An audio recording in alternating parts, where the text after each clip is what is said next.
Hey folks, sorry I was brewing a pot of coffee.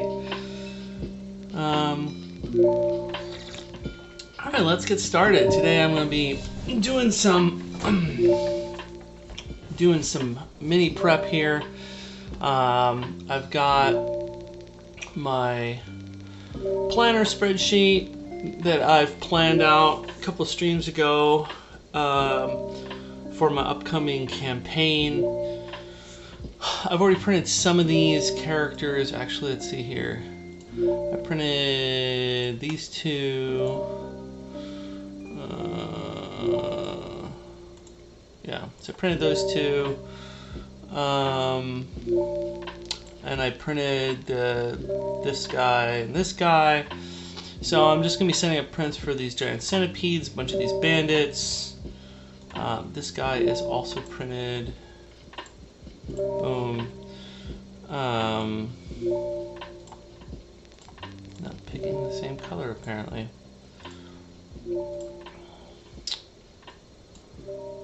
Alright. So yeah, mostly Loot Studios models is what I'm going to be putting on the plate today. And getting that ready to go.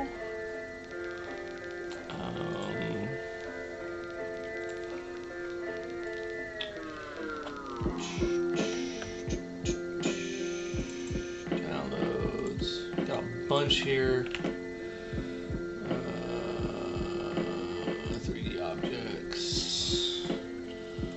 Artists. Oh.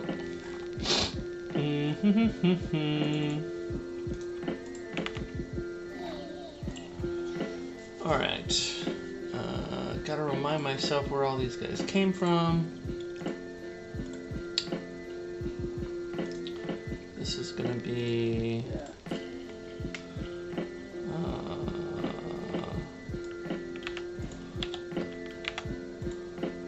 our clan.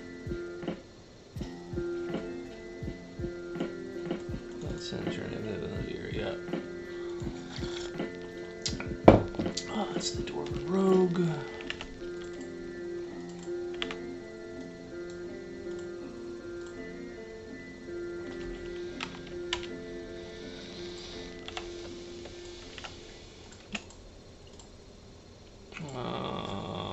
Then we've got a bunch of these pirates. Pretty sure that's from Ships Ahoy. This lady. Matt Jones. The Orc Pirate, Pirate Scout. All of these are from Ships Ahoy.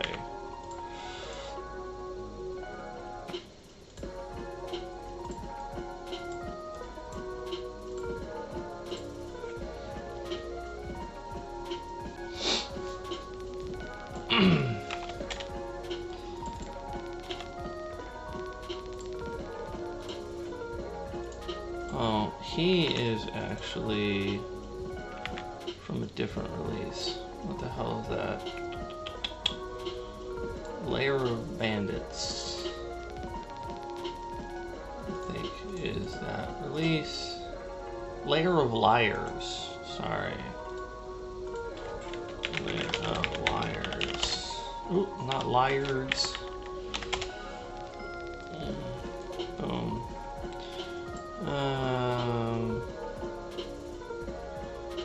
Eye patch. I think that's Eye Patch Pirate. Yeah, he goes into Ship Ahoy. Lair of Liars. The One-Eyed Rogue, which I downloaded multiple times by accident. Lair of Liars. Smiling Deborah. Pretty sure that's Lair of Liars. Yeah. Deborah the Cruel. And this is part of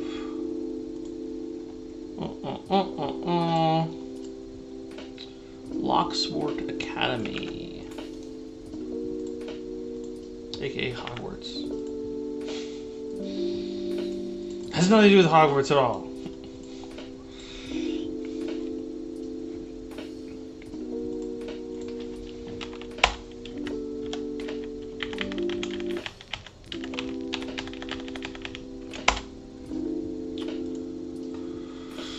Alright, so we have that. Oh, layer of layers. I'm gonna extract these guys.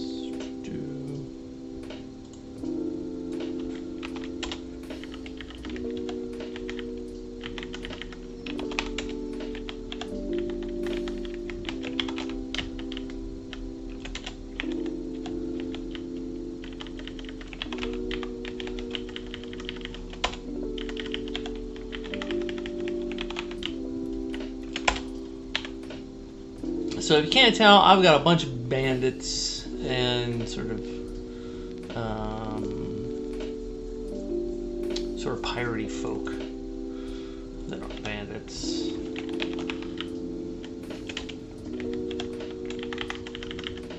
What's gonna be going on here?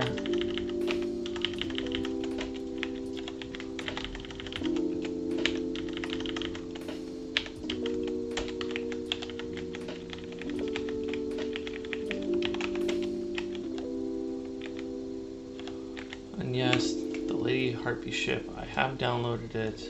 I am thinking about printing it, but damn, that would be a huge project. And I would probably need to, like I can't condone spending all that for D&D campaign without raising some specific funds for it. Alright, I think that's everything. Let's start placing some dudes on the plate.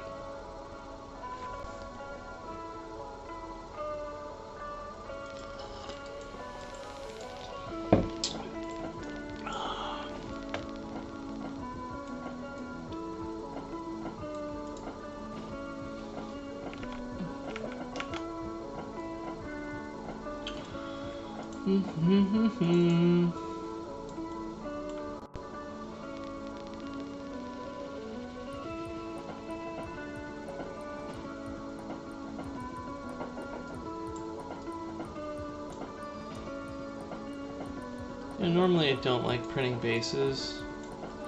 These Loot Studio bases are so good.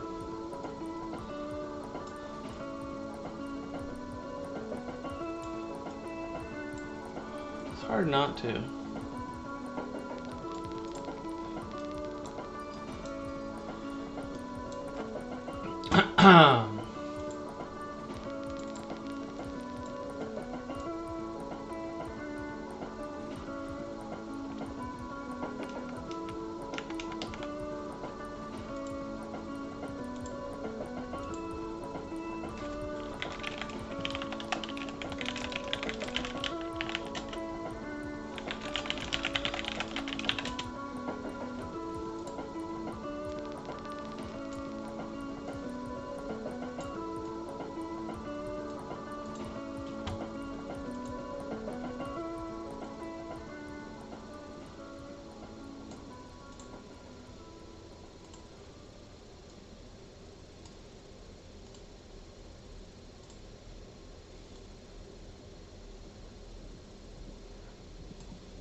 Alright. Who else? We got Matt Jones.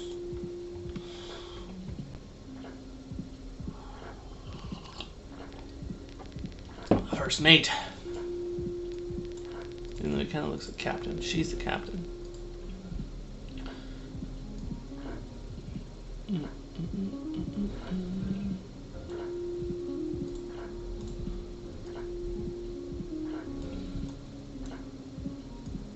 At least within this Loot Studios bundle anyways. Because she's the Lady Harpy. Which is what the ship is named.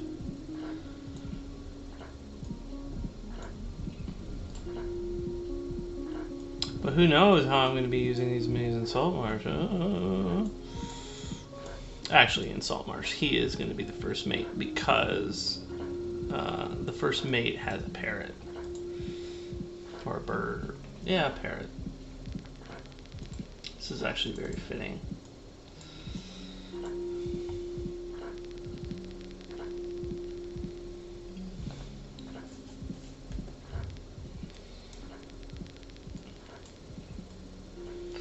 This is classified as an orc pirate, but I'm just going to call it a half-orc pirate. Everybody on the crew needs to be human. Come on. If you assume that, I'd make you like racist or something. D&D is anything but that. All races. So many races.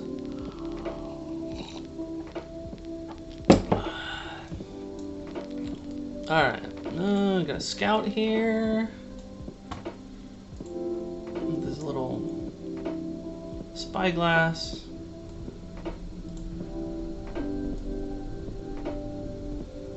Now, I had a friend of mine ask me, like, do you have like a methodology or thought process on like how you lay things on the plate? Reality is, no. I mean, there's nothing special about like, you know, because he prints with FDM.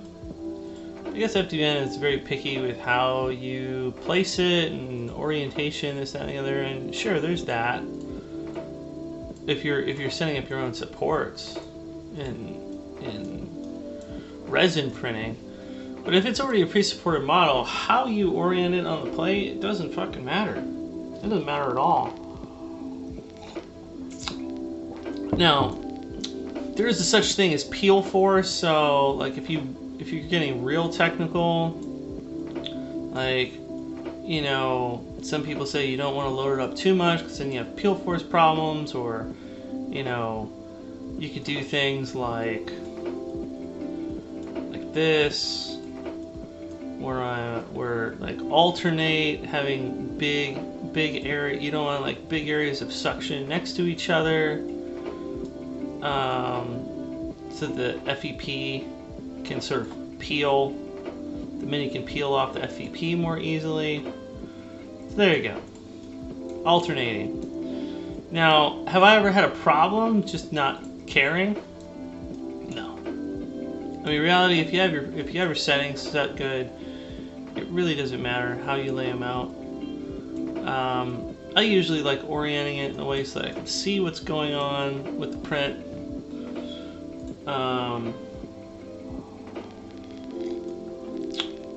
So I usually like to take a screenshot of the final print and the estimated cost in resin volume, so I keep track of, hey, this is $1.10 in miniatures. Fucking great.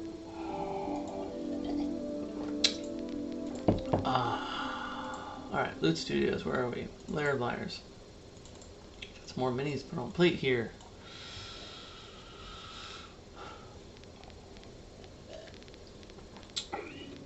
Love is this guy. Looks like he could fit on both a ship and just amongst a band of bandits. Dual purpose. Love it. I love a good dual purpose mini. I mean, the pirates are just pirates. Can't really count as anything else. But this guy could be both. He kind of has a piratey look to him.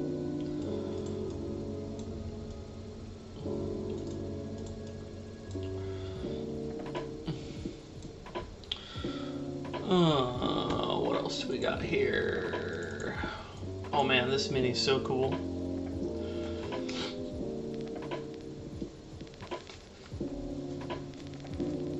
He's got Garden Gnome vibes, but not.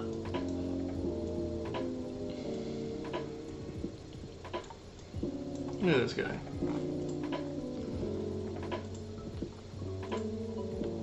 So rad. It's like a gnome arbalist crossbowman.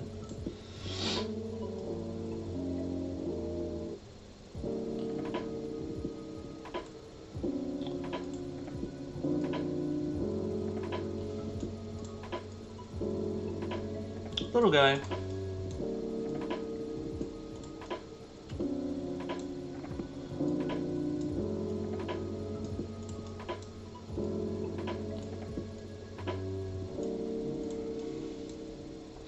Alright. One-Eyed Rogue. I love this guy.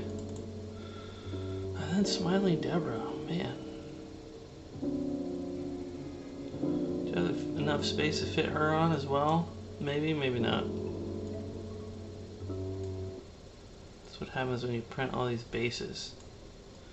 Fit a whole lot more minis on a build plate if you don't print bases. Another reason why I don't like printing bases usually. But again, these Loot Studio bases are just so damn good. Oh! Oh! What is going on? There we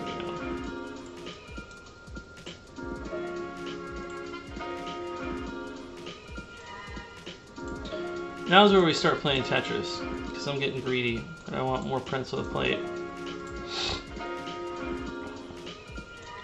More prints you have on the plate, the less time you spend printing. Because the amount of time it takes to print is not based upon how much you have on the plate. It's based upon the total height of any one miniature.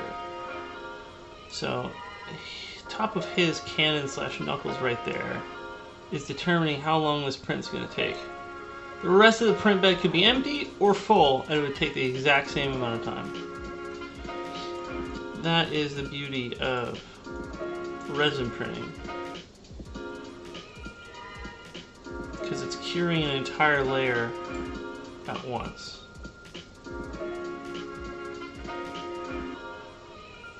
Oh, we're gonna do this. Tetris. Oh yeah, we're gonna fit a whole other mini in here. Maybe. Maybe.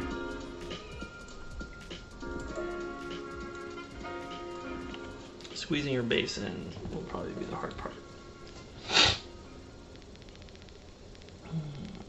I think she has a relatively small footprint.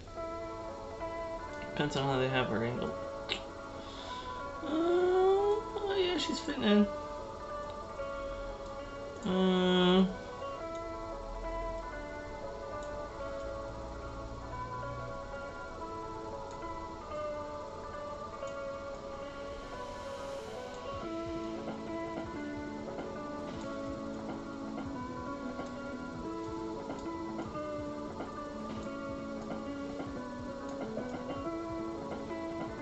Here's another thing you could do if you really want to, like...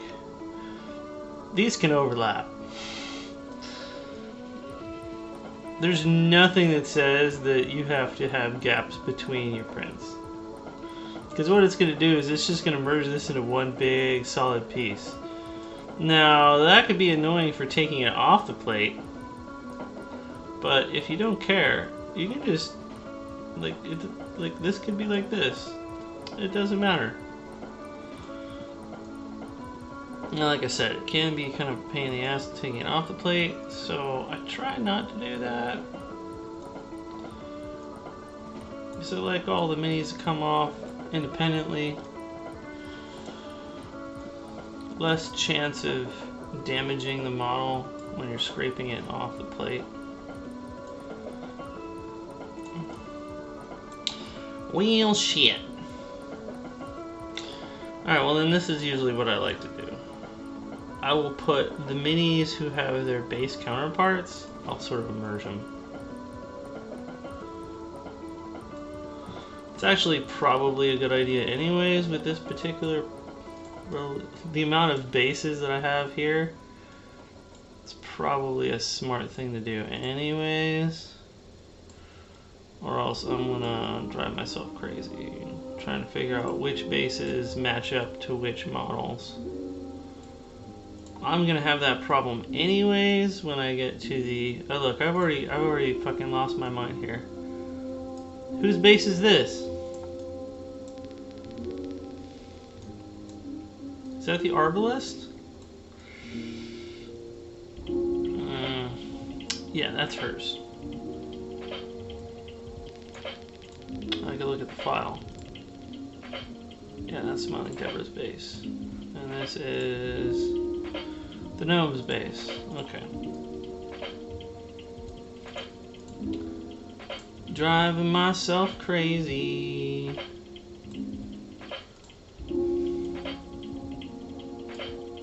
So there you go. Illustrating why sometimes you'd want to have miniatures not next to each other and when it's kind of a good idea to have them next to each other.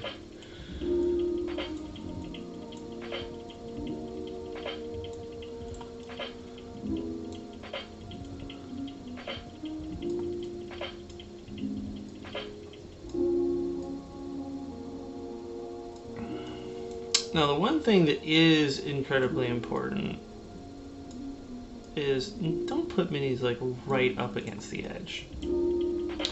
Always give yourself a little bit of space on the edges. Because that's where you can have some weird issues with peel force and this, that, and the other, and, you know, potential for some misprinting going on. Don't do that to yourself. I usually like to use this little lip right there as a gauge. Oh man, this is rough.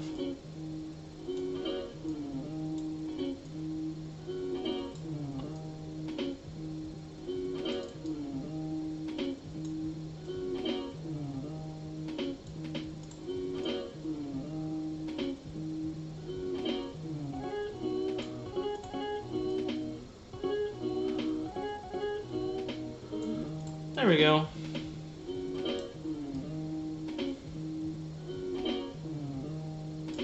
That's acceptable. Alright, sweet. So we got 10 minis, one build plate. It's pretty good. Pretty good. I'm gonna have to print all these over the next 2 weeks, including a whole bunch more. I'm not even done. Alright, save scene. 3D objects, prints. Loot Studios, Pie, Lady Harpy, Pirates, and Lair of Bandits. Bandits. Save.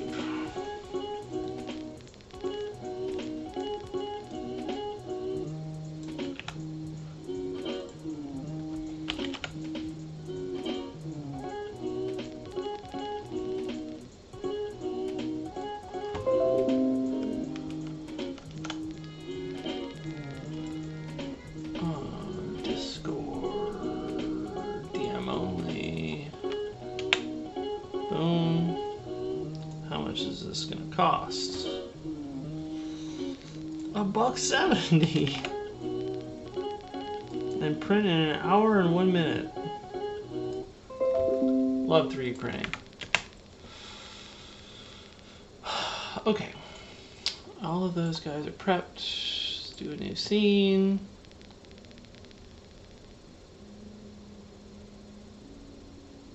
Yeah, I saved. Stop making me paranoid. Save scene. New scene. Yeah, okay. Alright, next up. Where were we? We want artists. Loot Studios.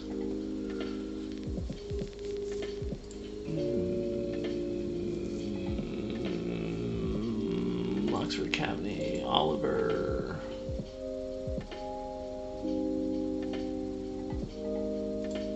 Don't want him with all the stupid flames all over him.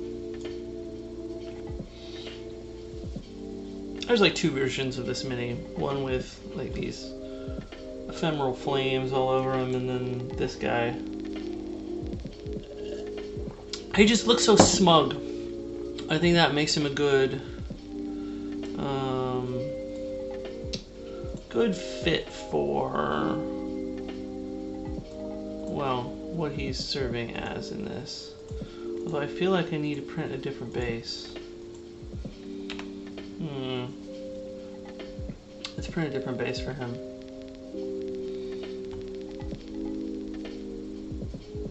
No, never mind. I want to be able to use him in multiple purposes, so. We'll just stick with this base. It's fine.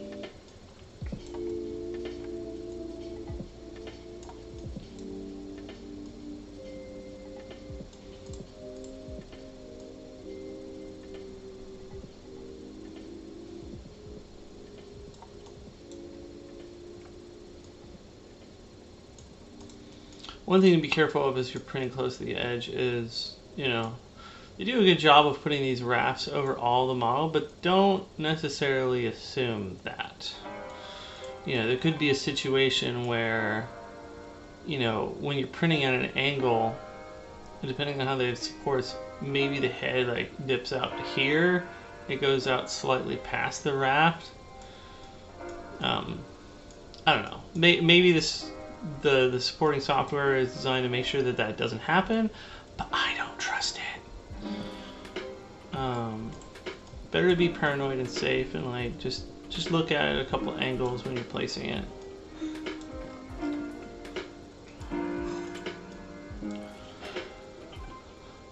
All right, we've got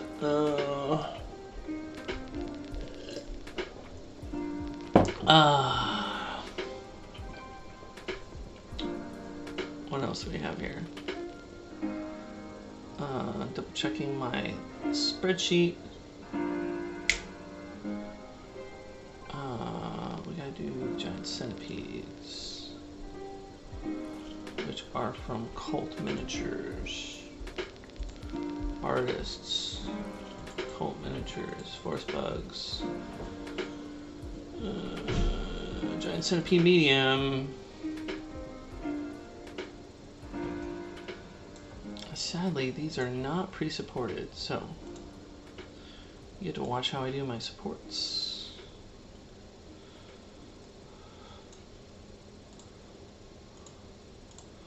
If I am doing a mirror like this, I try to make sure to mirror it first before I do anything.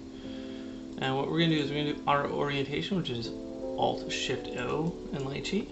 We're going to do that a few times until we've got an orientation that we like.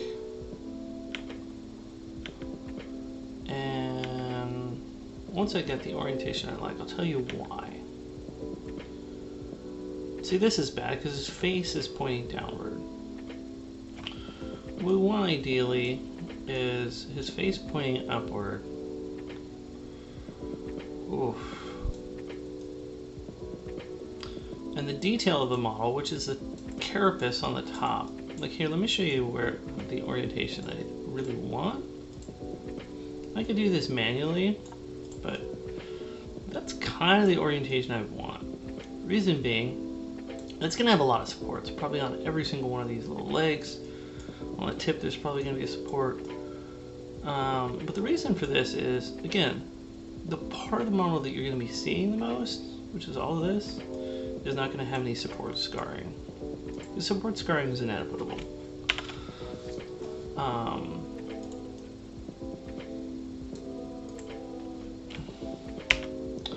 So that's kind of the orientation I'm looking for. And again, I'm using auto orientation because it's doing a whole bunch of math that I'm not going to do. I'm figuring out, okay, see, like that. Those are both pretty amazing because it's telling me that if I orient it like that, now it's going to make it taller, but it's probably going to require less supports oriented like that. So I think I'm happy with this, both of these orientations. And then we go down here to Magic, turn off auto orientation, turn off the raft, and I like using light supports. And I have some custom settings for my light supports. I'll show them off real fast.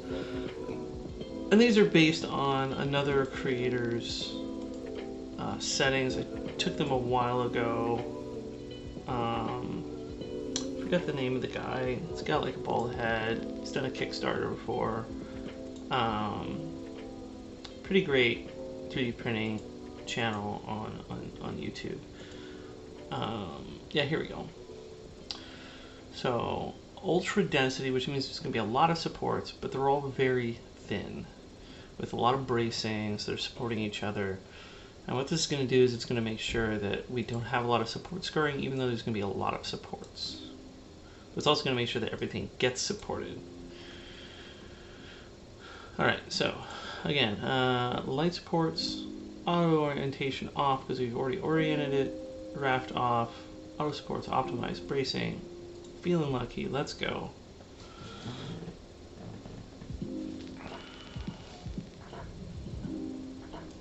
And there we are. Now, again, the nice thing about this is the way it's oriented.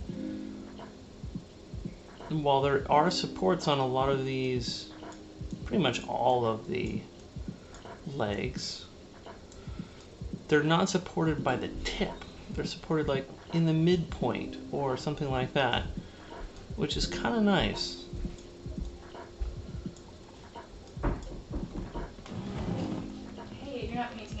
I'm not painting, but I am streaming some 3D printing. Awesome, so I'm not looking. Okay. I'm staying over here. I'll be going to the networking event in about 30 minutes. I just wanted to let you know my meeting went really well. Sweet. Yeah. Have fun.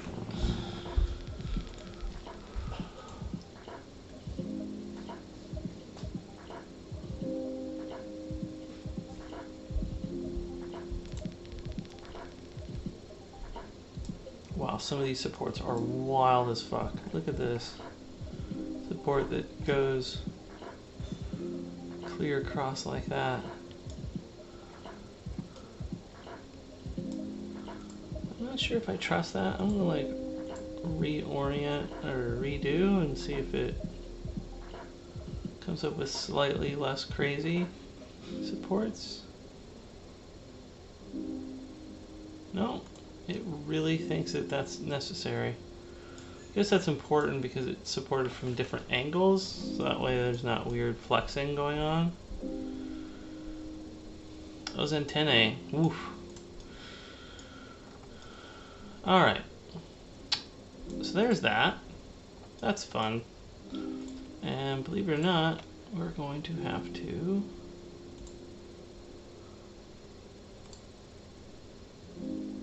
make some copies.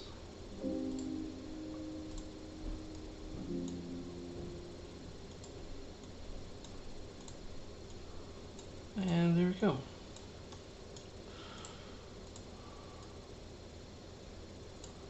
Fully supported boogies. Boogs.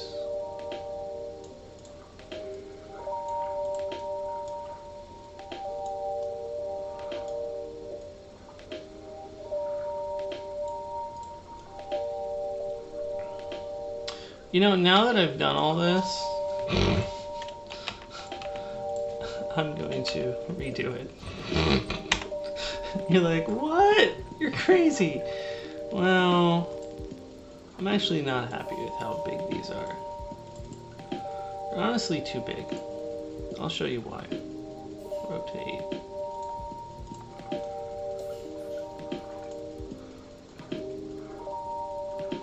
That's... Here, let me make this even more obvious. Look at this. They're not supposed to be that big. And usually what I like doing is I will import I have both a scaler. This is a great thing right here. This thing is, depending on what scale you're talking about, I think it's this scale. 6 feet tall. Or 7 feet tall. Depending on what scale you're talking. So it's kind of big. And so what I want to do is we're going to size it first. We're going to scale this sucker. I think I want it like 75% scale. That's more what I'm looking for. What we're gonna do is we're gonna import the base. It's a standard 32mm base. Ooh, oh.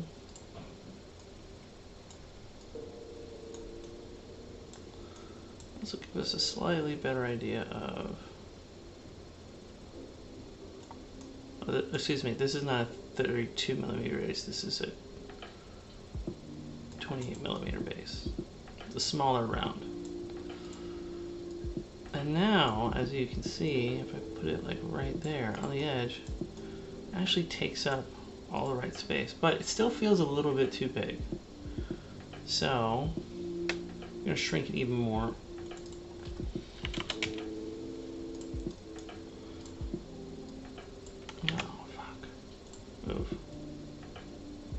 What I want is him to not be bigger than this base is round.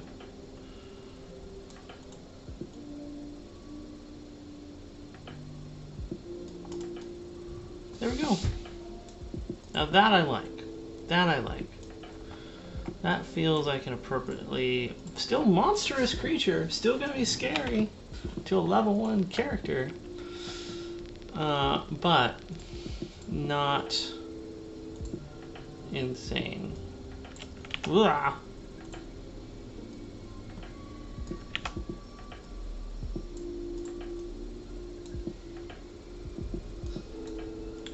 Rotate, on plate, boom, boom.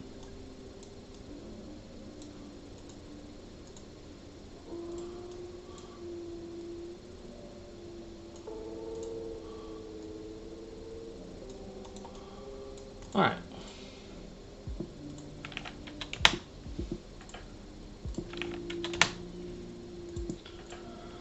All right, now we're going to do the same thing we did before. We're going to mirror it. Oh, and I didn't really explain why I was mirroring it. I'm mirroring it because I want there some to go in one direction, some in the other, because it is only one sculpt. I want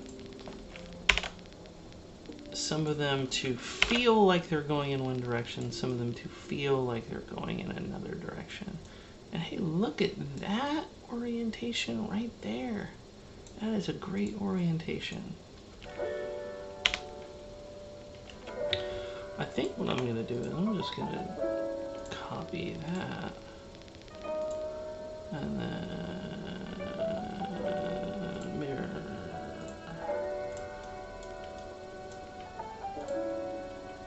Look at that orientation. That is beautiful. Alright. Supports. Magic. Let's go.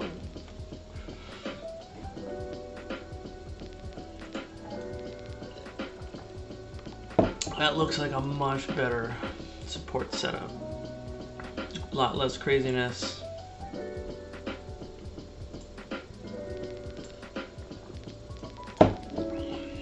Now if you notice, I did not turn on raft, but there's still like around each one of the supports like a little, well, a raft. Now if I turn the raft on, we'll see what happens. Yeah, it's gross, personally. Now, maybe I should go in here and see what the raft settings are. Maybe if I could control the lip of the raft and make it not so pronounced, then I'd be okay with the rafts. But I hate that giant lip that it creates.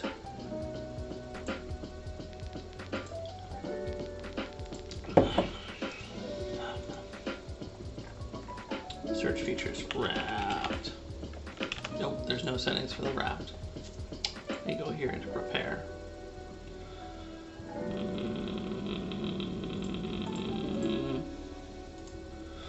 Yeah, gross. Okay. Yeah, we're not gonna do it. Undo. Undo. Okay, cool. got some bugs. Let's copy these guys.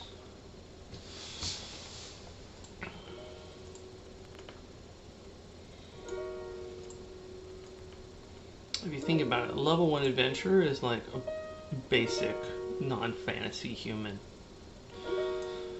Could you imagine today running into one of these things? Let alone 4 of them? I guess 4 of them with a small group of your friends. But still. That's pretty terrifying.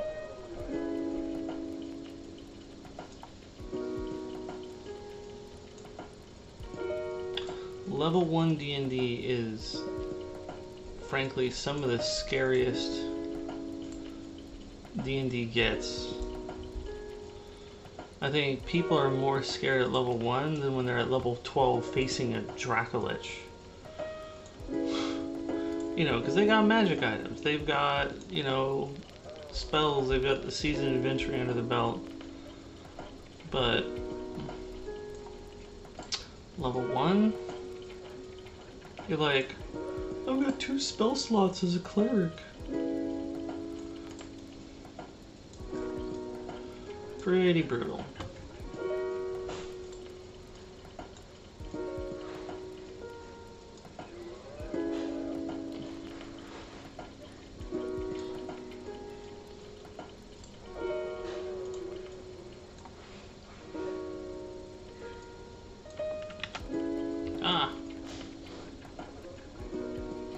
Stop grabbing onto that handle. There we go.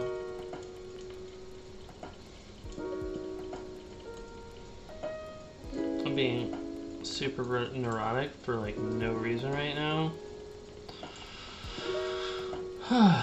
Okay, there we go. Bunch of books. Custom supported. Because the artist that did this did not support them.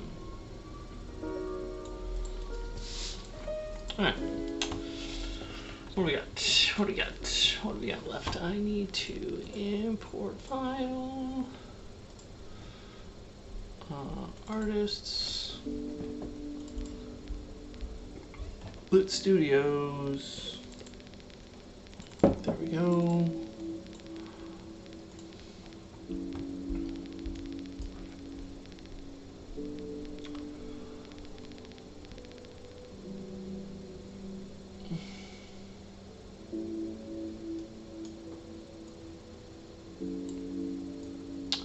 This is going to be one of my player characters in the campaign. At least I hope they go with this model. I'm trying to convince them to use this model. They want to play a dwarf rogue. And honestly, this is the fucking coolest dwarf rogue in my whole collection. And I think it fits their style. The kind of characters that they like playing. Like, just look how stabby and happy. Like, this dwarf is just the happiest dwarf in the world with a bunch of stabbiness. We've got a really cool, like, ornate or crossbow. I don't know. I just think it would totally fit. I mean, we haven't really talked about their character and their backstory, and which, by the way, talk to your DM about your character and your backstory. They can help you out, and they can make it more interesting, and they can fold your backstory into the campaign better if you two actually talk it out. So, I have not had a conversation with them on what they want to do, but I don't know. I hope this model works for them. I'm making a gamble here printing it. And if they don't use it, that's fine. It'll just become one of the rogues that they'll fight. At some point. Alright, next. There's really one thing left to print. And sadly, and when I say one thing left to print, I mean for the first 3 levels of this campaign. Everything that you've seen, you put on the plate, plus stuff I've already printed. It's everything I need to paint for this game for at least the first 3 levels. And the last thing is, I don't know. I'm not happy with this.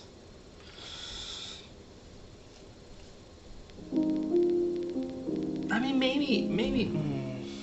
It's honestly the best sculpts that are out there.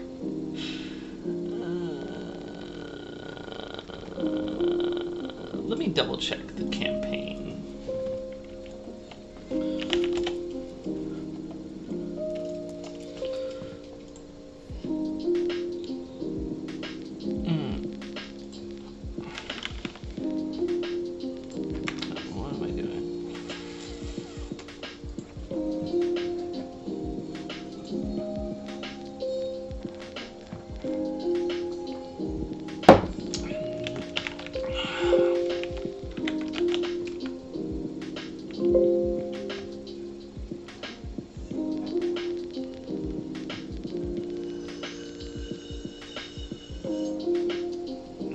That is not what I'm looking at. Oh, next chapter. Sinister Secret, Saltmarsh.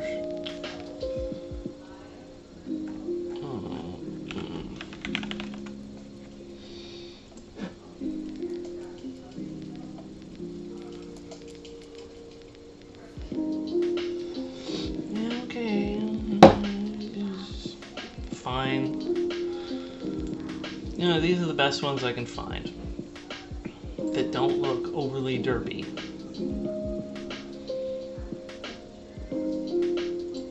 It's $6. Alright, we'll do it. Let's take it off camera here. Add to cart.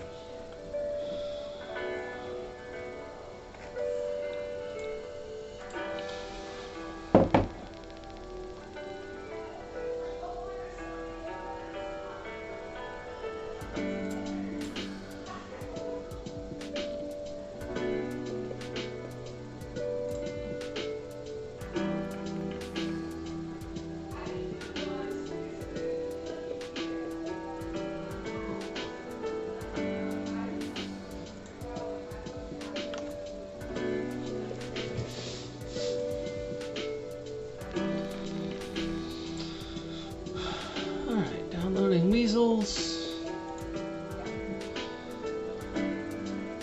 Oh yeah, like I mean, there's so many different ways you can go. There's so many really like events for this section, and like all these funders, and like that's the cool thing is that Veronica is working with basically people that are fundraisers that want to become resource mobilizers. It's like a little bit like having more people relationship. And then Alma Lada is working on the funds and things like that. So like together they're like kind of Lada's like, so just give your money back. You've hoarded it long enough for these times. We have to go for a I will be right back.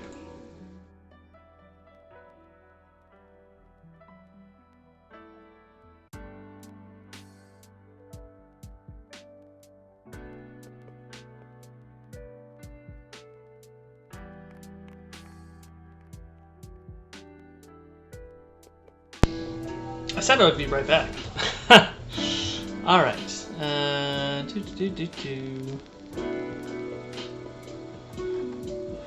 Oh, that got ugly.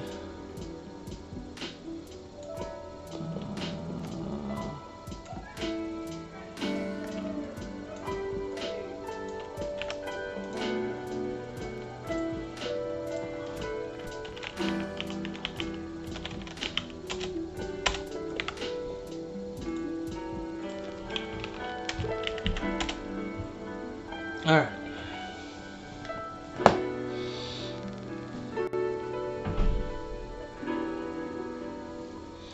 Weasel 1 looks derpy. Weasel 2. Oh god, that's not what I wanted to open. I'll do Weasel 2.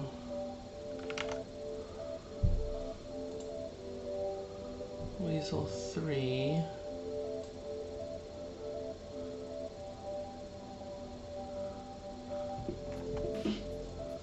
Sadly, these guys are really tiny.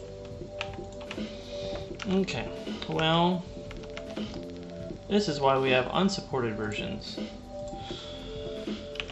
Because I believe these guys are supposed to be, I mean, they're giant weasels.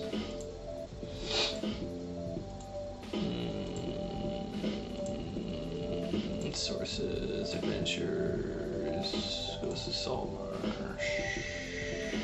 Sinister Secret Saltmarsh. Giants. Medium beast. Well, yeah, I think giant weasels are like normally ridden by kobolds. So they should be large. So we're gonna have to include the unsupported versions.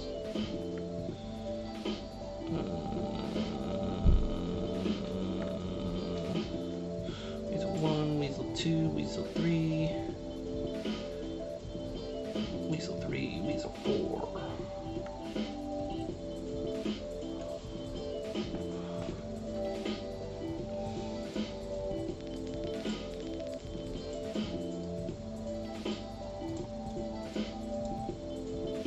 This is the one that, well, you know what, it looks a lot less derpy when you put it like that. Okay, we're gonna do import 3D file.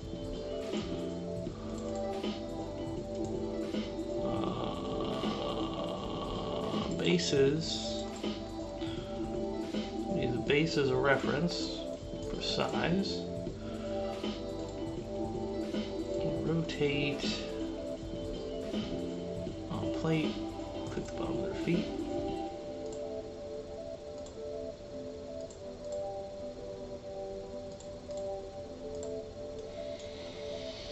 Alright, now let's use whichever one looks the longest. Let's see what I'm doing here in a moment. Probably this guy. Let's raise him up. And let's increase his size. I'm just going to start off by going 200. Nice big weasel. Now, does that look like it's something big enough that a kobold could ride? I believe so. But let's try 150. Okay, let's import a kobold. Artists. Schlossbar. Kobold.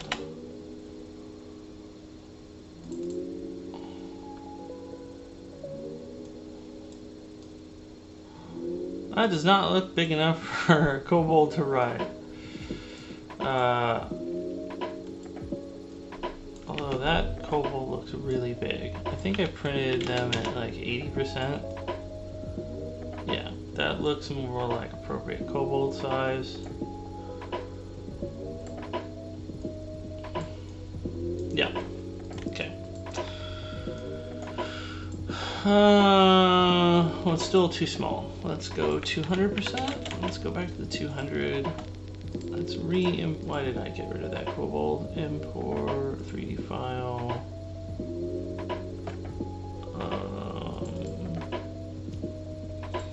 Let's go back down to 8%.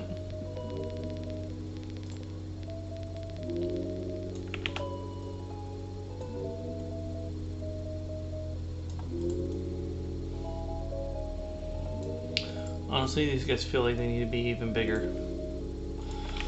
250. That feels the right size. Like, that feels like if I was a kobold, I could totally ride that. It feels like a horse for a kobold. Alright. Now what sucks is these things are huge now. So they're probably gonna have to go on 3D objects, bases, probably gonna have to go on a 32mm base, which is what this is right here. And they're still gonna have overhang. But you know what, that's okay. That's fine.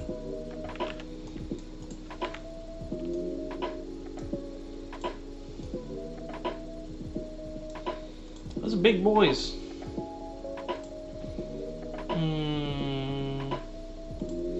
I could print them all out. I could do this one sculpt. Scale 250.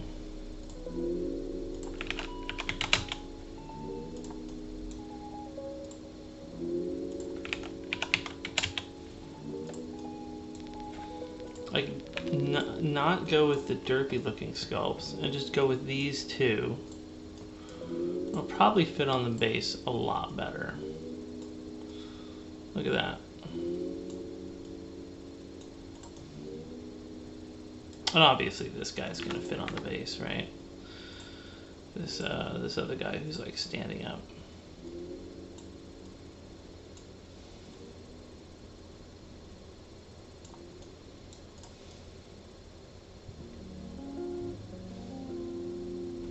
Giant fucking weasels. I think they're adorable. That works. Okay.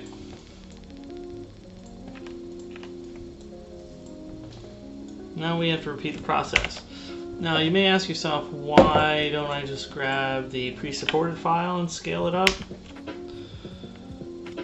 Whenever you're scaling miniatures, unless you're doing a very minor scaling and only scaling up, you never want to scale down with supports.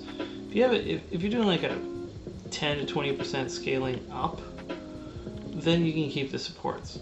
But this is such a ridiculous upscaling that the supports would be hideously thick, and we don't want that.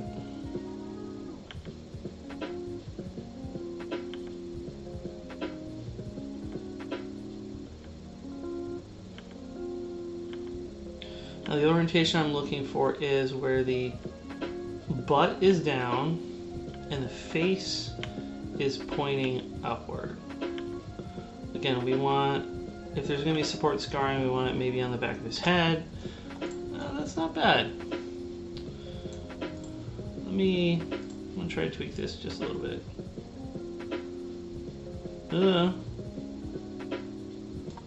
And we'll see what that support orientation looks like.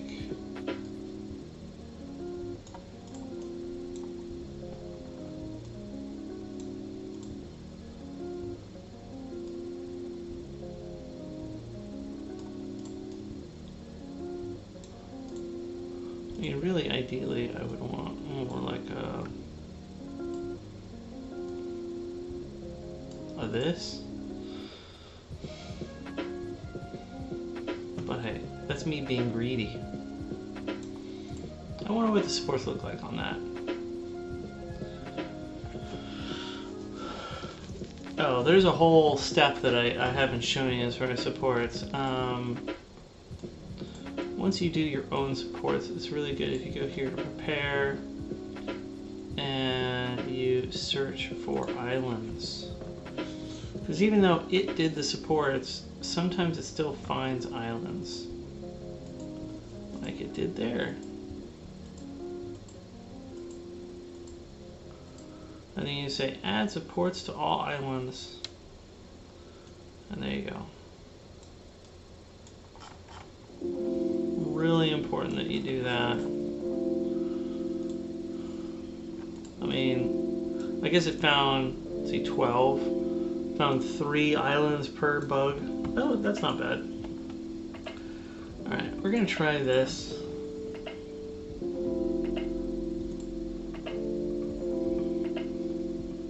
No raft.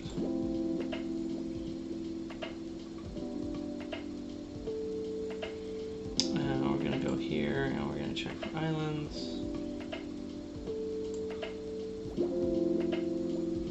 And it's not going to find any islands because that was a great orientation. Go me. And look at that. We're going to have very minimal support scarring, I think. one rule of supports in 3D printing is you want like a 45-degree angle of the model. Any less than that, and you start having like suction force problems.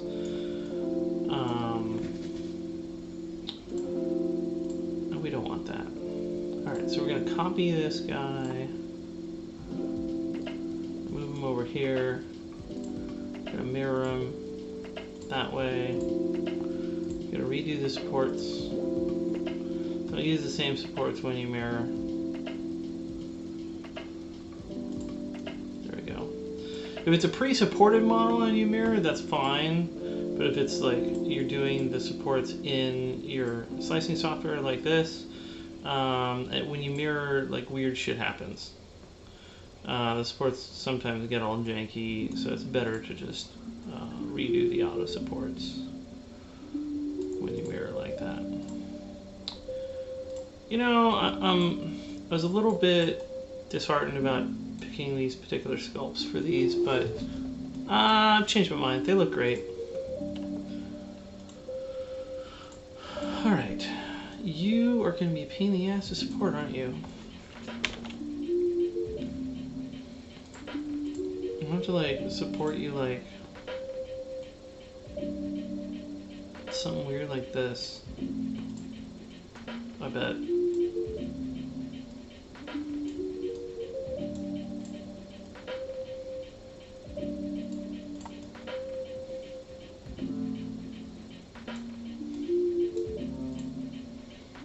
No.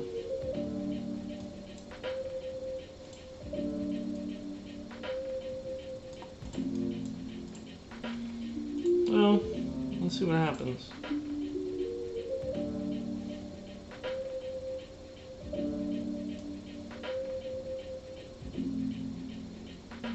Yeah, that ear.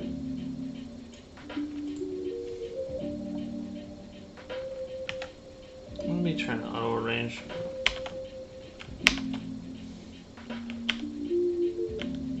Yeah, it's gonna want to just totally do stupid shit with him.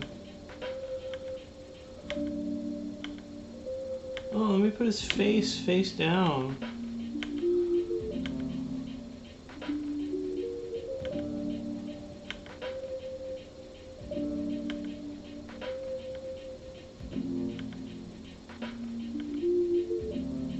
Wait. Yeah, it's gonna end up with a bunch of supports on his face, though.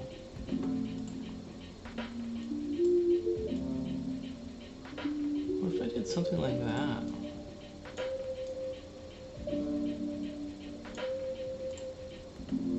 Ugh.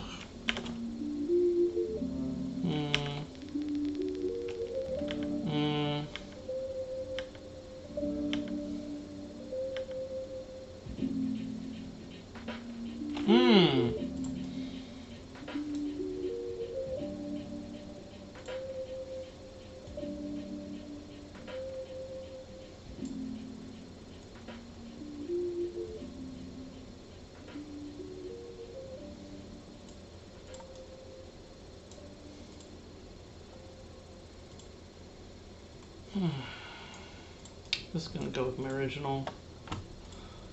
Whatever.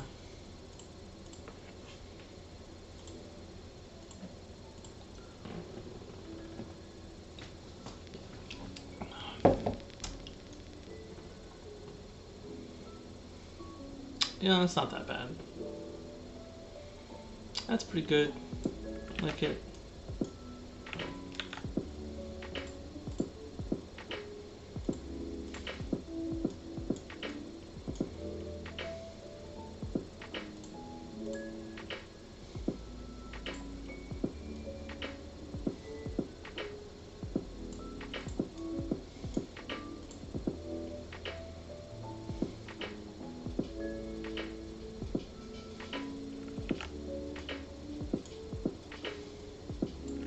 Yeah.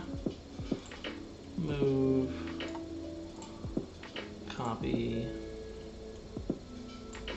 Mirror.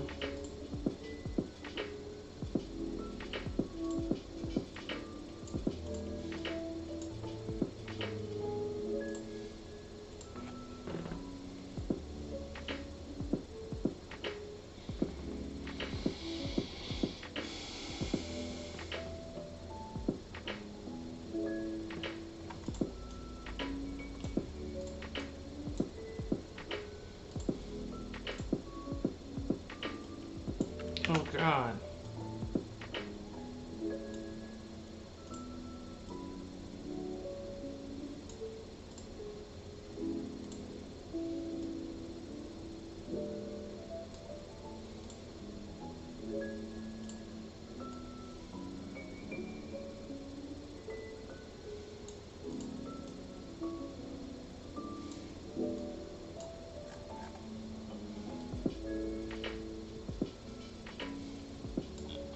Now I'm feeling silly about trying to shove so many models on that one print bed.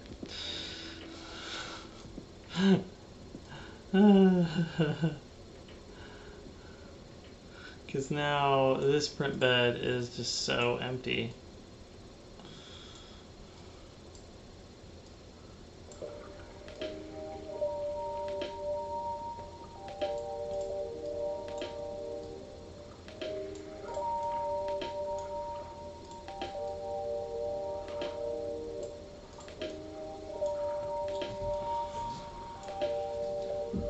All right.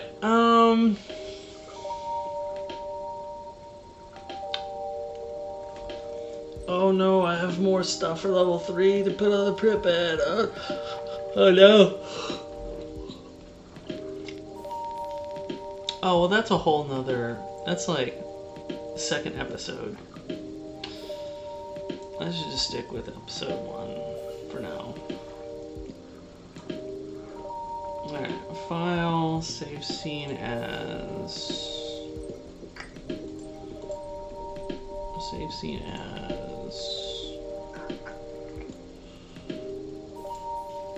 Prints.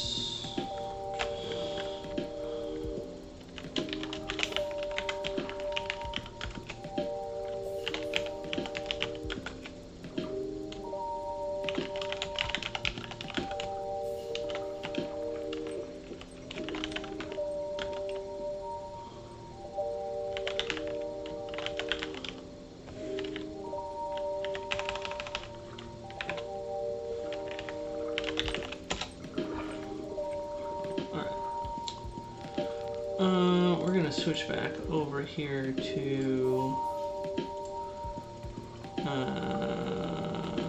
this guy.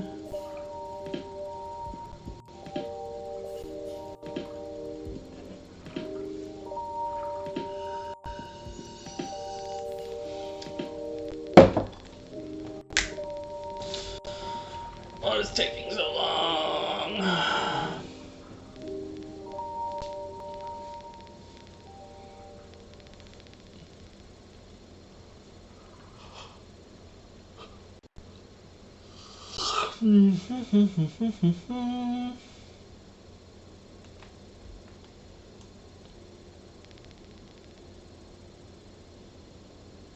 Oh, never mind. You know what? That's fine.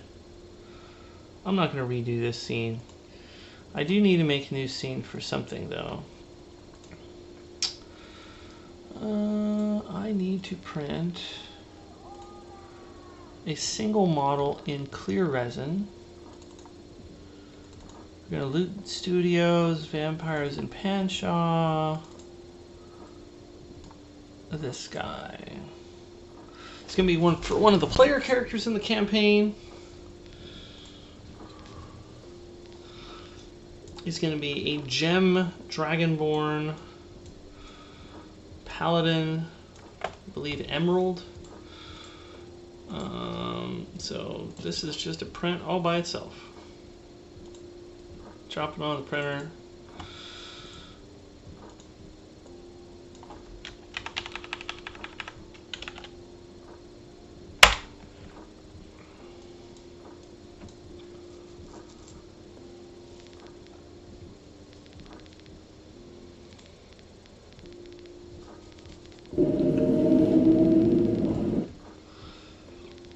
Oh man, an ad. Whatever will I do? Oh man, that actually looks pretty cool. This whale? That's rad. Oh man. Those are some neat sculpts. Unfortunately, I don't need any marrow for this campaign. But I like that whale. That's pretty cool. Yep, save. Oh man, look how fast the rendering is going today.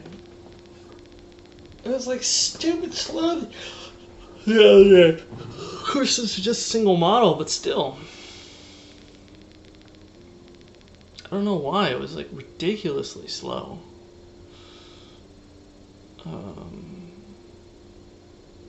Last time I was streaming. 3D printing prep.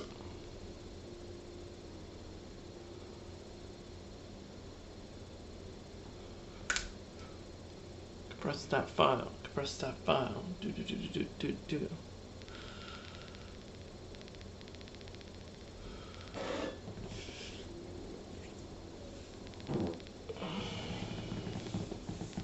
Not sure why it has to compress the files.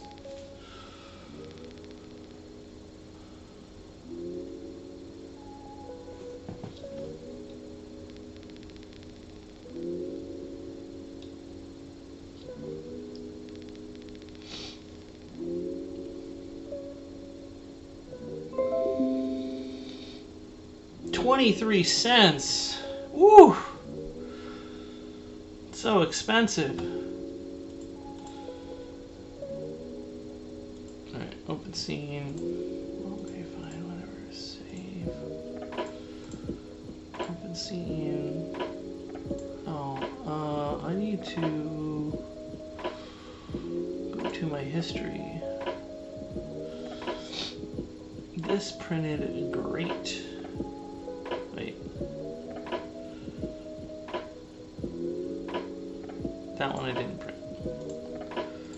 This one printed great. Let me check my printer statistics. Where's my printer?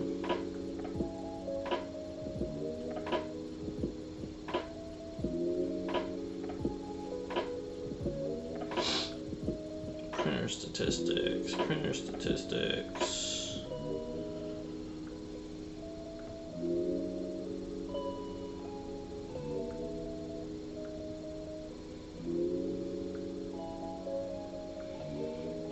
Photon app, where are you? Photon, Anycubic.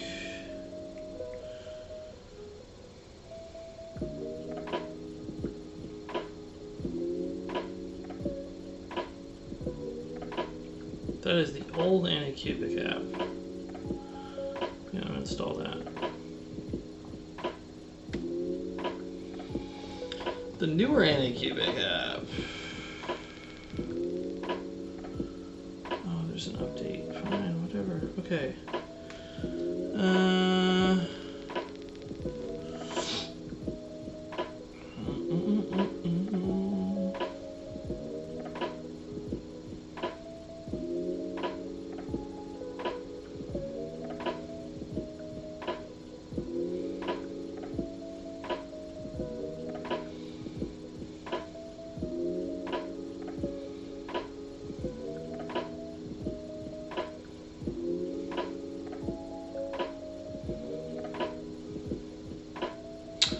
Total print time. Sometimes the print time calculation is a bit off. There you go. 2 hours and 41 minutes. Printed fantastic. Wasn't a single misprint on there. What? 80 stars. Save. There we go. Alright, open scene.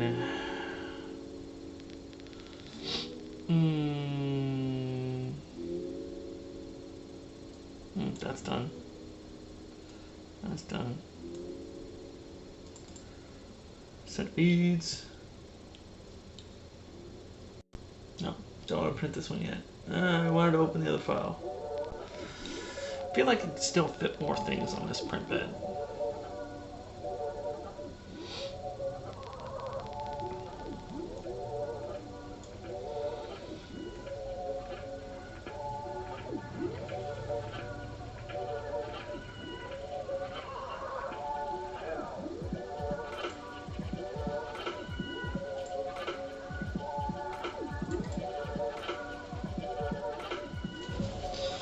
Yeah, let's get this print going.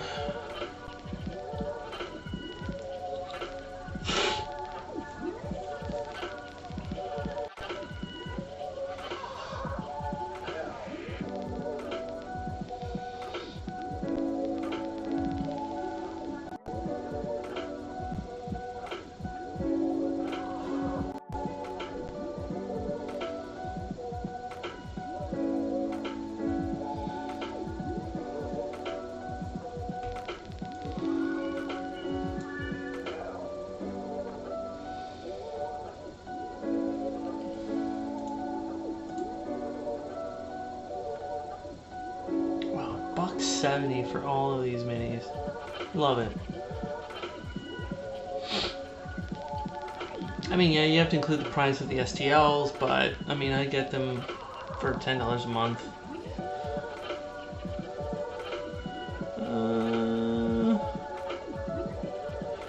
Because I am an original subscriber of Loot Studios, so I get their super founder rate.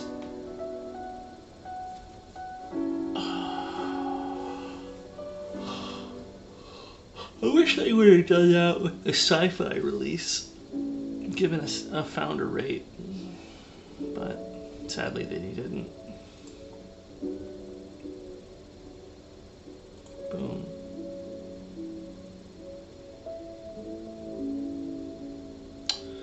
That's going to take a while to render.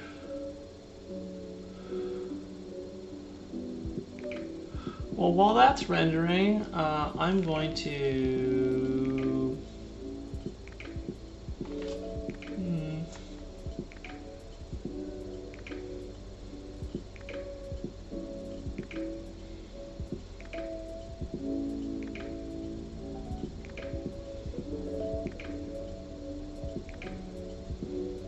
What does that say? Top tip, no data.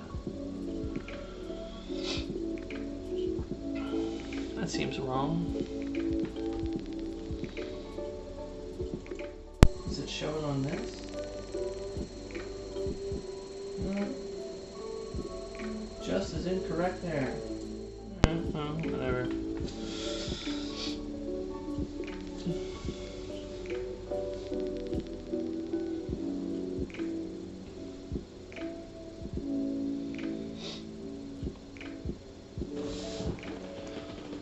Oh!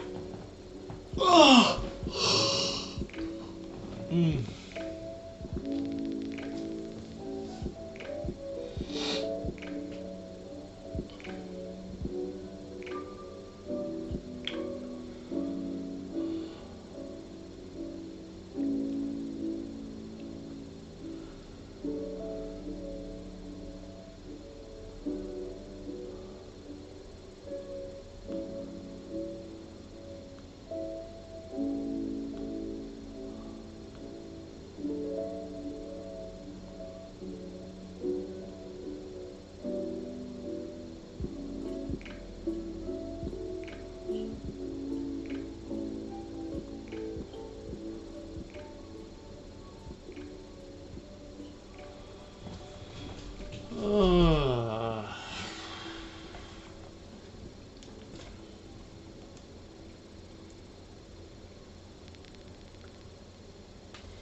I don't know why that says no data. Stream elements, your junk.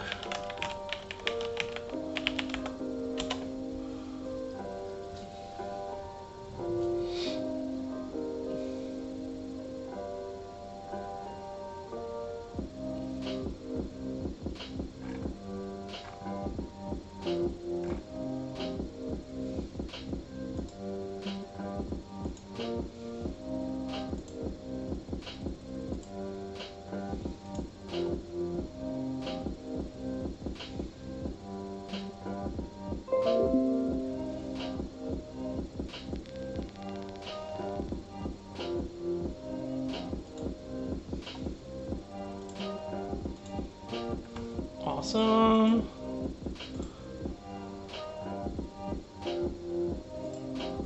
All right, now now we want to open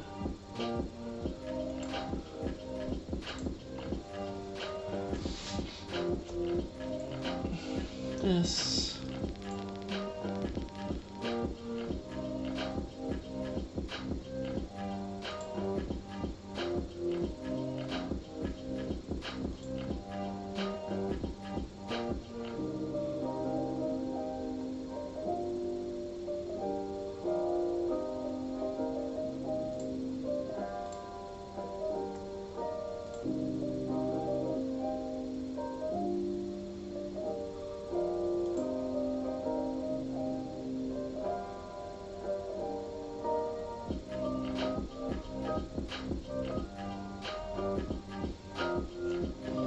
Oh, that's top donation in the current stream. I see. Okay. Alright. What else do we want to put on this print bed? Well, let's put something fun.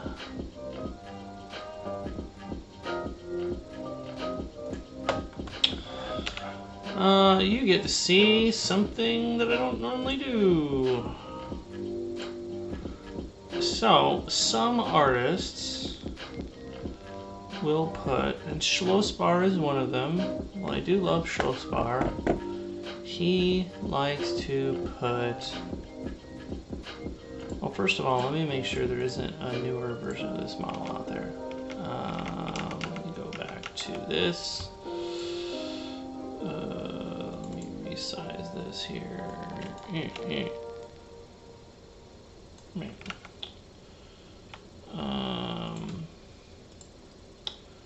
Let me go to Schlossbar's gallery, 3D printing, Patreons,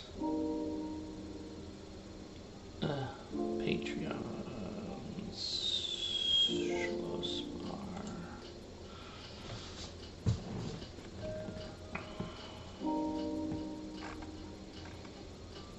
And we are searching for, what's the name of this monster? There we go. This artist is incredibly cheap as far as a Patreon is concerned. I'm in his $3 tier. And all of his stuff, or most of his stuff, he releases on Thingiverse for free. But, God, how do you search in a Google Drive?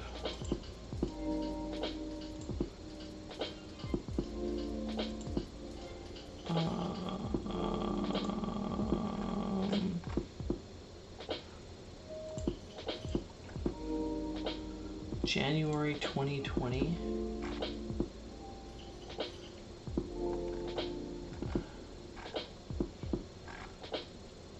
Projects without a date. There we go.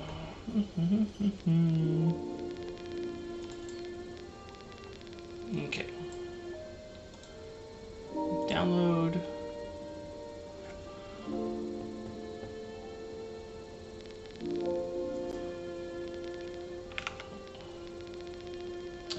But yeah, he puts his files on Thingiverse, and this is what we're going to be working on right here. But if you notice, he puts his files on bases, which I don't think he does that with his newer models, but he certainly did it with his older ones, and frankly, it is a faux pas. I wish he didn't do it, because nobody likes printing models on bases. I think he would probably get a lot more recognition if he didn't do that. I'm not even sure if he knows that that's a bad thing to do. But he's a great little sculptor. He does all kinds of cool, like, monsters. He's got a lot of stuff that has, like, the creepy horror vibe. Our artists. He does a lot of also fantasy representations of things like Metroid and Castlevania, and he's got a whole series of Super Mario Brothers, but it's like fantasy horror Super Mario Brothers, not cutesy cartoony. Really good shit.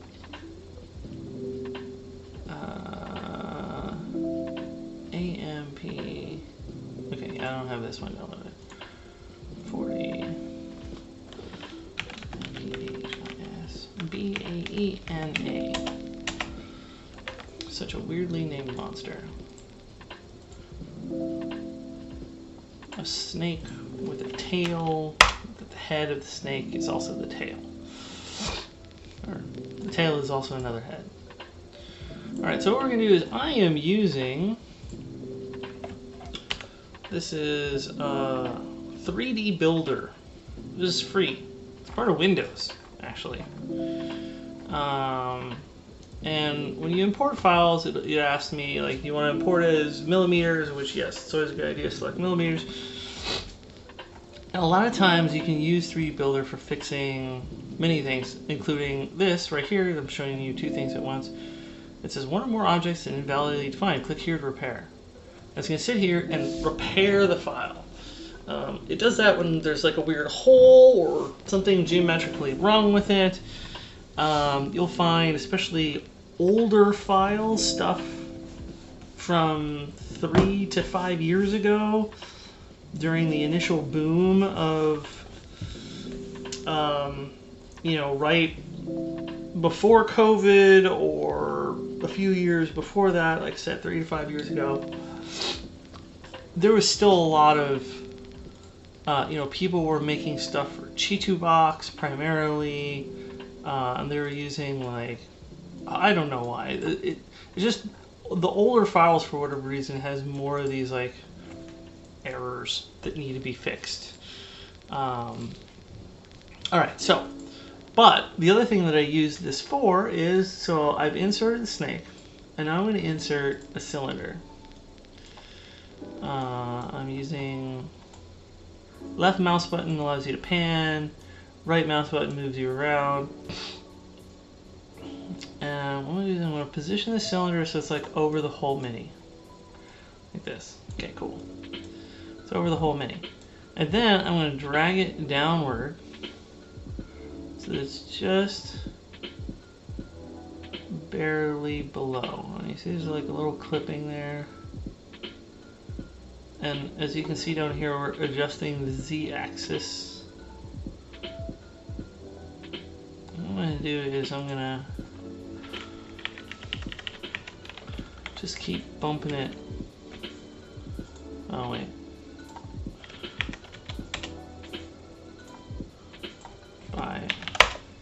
There we go. By 1/10 of a millimeter until it is fully covering the base. Now you do edit, subtract, and it's going to use that cylinder to essentially cut the base off. Now there are other ways to do what I just did, but this is the simplest, dirtiest, well, not even dirty, it's clean. It's a clean way to do it. Simplest way with free software to take a base off a mini that you don't want the base on. And we don't want the base on because it's going to cause all kinds of printing complications. We're going to put it on a different base anyways, not that silly base that Saltspar puts on there. Again, love you, Saltspar, but you should really consider not putting your minis on bases. And maybe you don't anymore. I don't download every single one of your files until I use them. Artists. Saltspar, although I used to. Like when I first started 3D printing, I downloaded everything.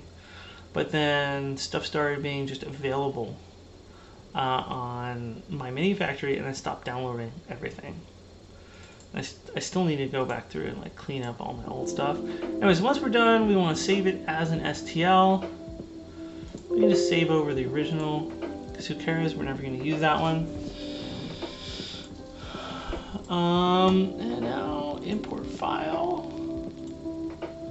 artists, slow spar. There it is. Boom.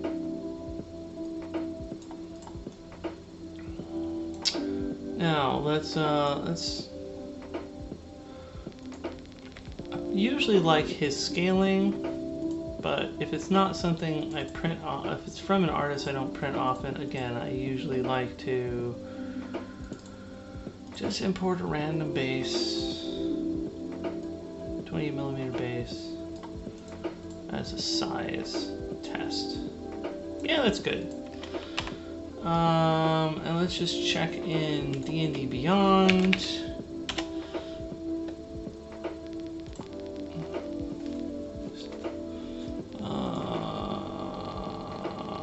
That we're printing this thing at the correct size.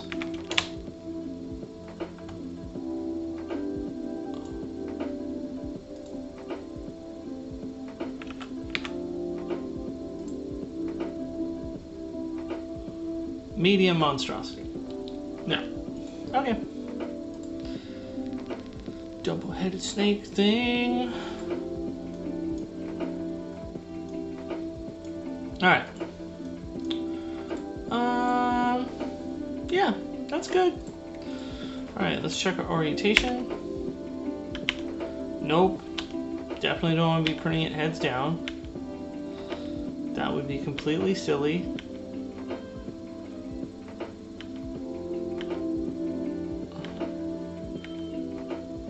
Oh my god. Not only would it be silly from a support scarring perspective, but also scales, horns, claws, all of those things are really notoriously bad for 3D printing because it just makes a pain in the butt from a support perspective. So why would you want to orient it downward? That's just going to create a support nightmare.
Ah! Perfect. That was the exact orientation I was hoping for. We got our horns pointing up. This is going to result in the least amount of support scarring. Let's go.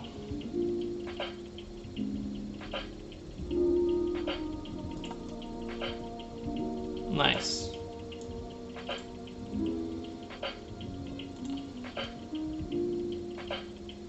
Nice, nice. Alright, we have not checked these guys for islands. I don't think these guys have islands, but let's just check them. Lots of manual supporting today.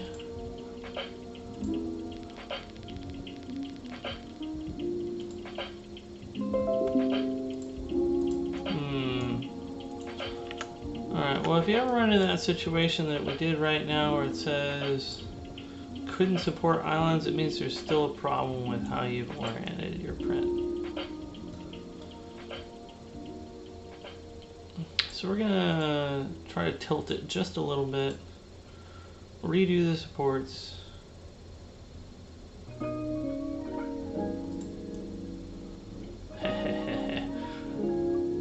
That slight adjustment that I did actually resulted in less supports on these horns because they're at an okay enough angle that they don't need supporting anymore.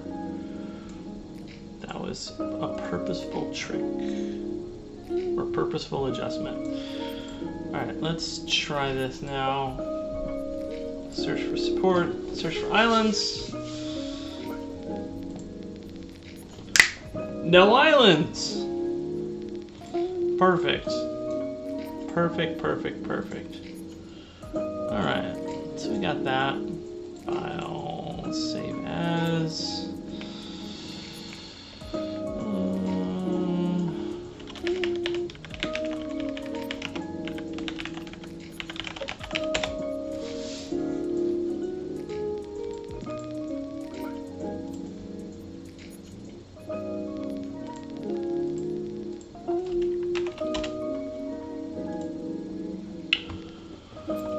Alright, what do we have next to print?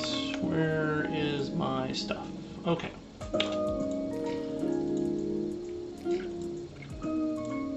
That'll be printed.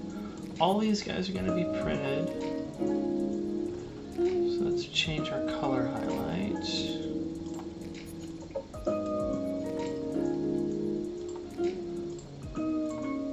Giant centipedes, giant weasels.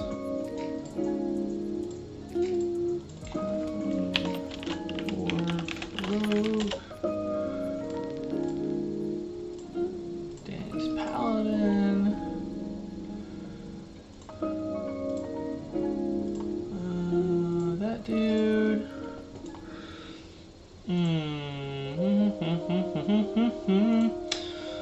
All right.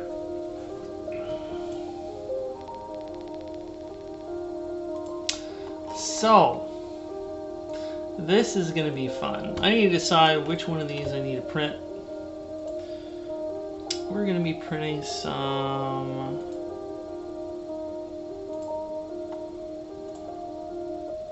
bullywugs. I really like this guy, this spearman. There's supposed to be an elder in the group, and this guy with his whole headdress situation, you know, it's supposed to be a spearman. It actually gives me more of like a shaman vibe. So I think we're gonna grab this guy. This sculpt, I don't like as much, and you'll see why in a second. I was painting this artist stuff yesterday, Comet Lord. And he's got some great bullywugs here. Look at these guys. Look at how much character is in this trio. You got this dude who's just huge. I'm not sure what this is. It's attached to him. Looks like a radiator. Oh, they've also got him swinging. Oh, I like that pose. Holy shit. He's got multiple poses. Look at that. Look at that. Pointing. Yeah, we're totally gonna print these guys. Because then I've also got another one of my patrons is Yayashi Kojin. These are very simplistic bullywugs. Kind of like them. They're cute. Don't get me wrong. He does a really great job of making things very atomically correct. It's a beautiful thing about this guy's work. Again, another very cheap patron.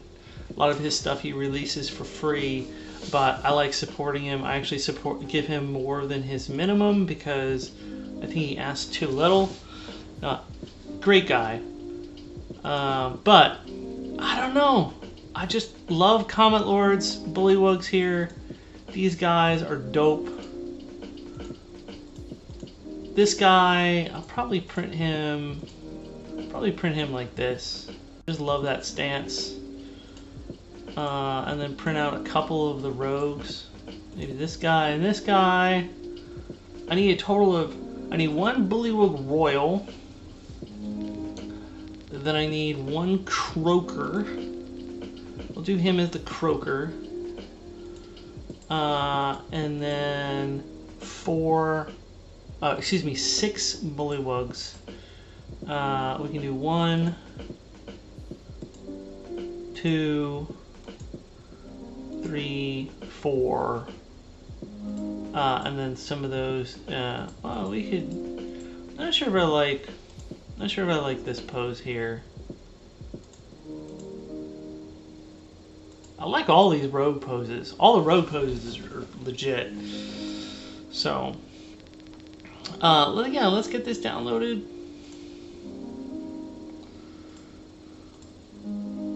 One of the things I love about Comment Lord is he'll include magic, spiritual weapons. You know, there's a lot of times, and I think Critical Role made this popular, where it's just like people who like to add flair to their spiritual weapons. So he'll take weapons that he's made in a particular set, and he'll just throw. It's easy for him to just add a little swirly thing in the weapon floating. I think it's a great thing that he does. He also does great busts in his releases.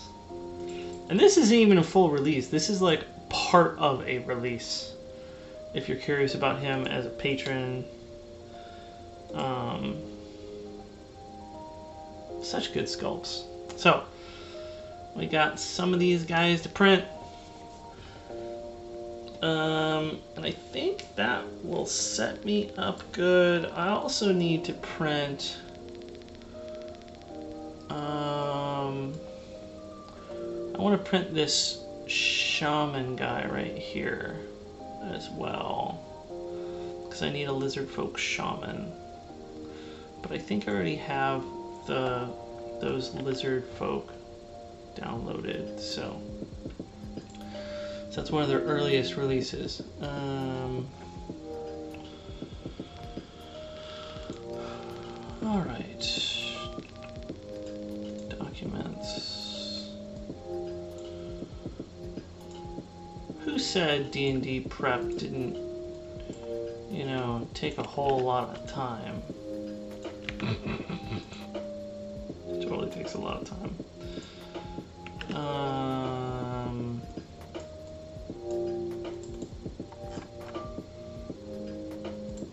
Comment Lord.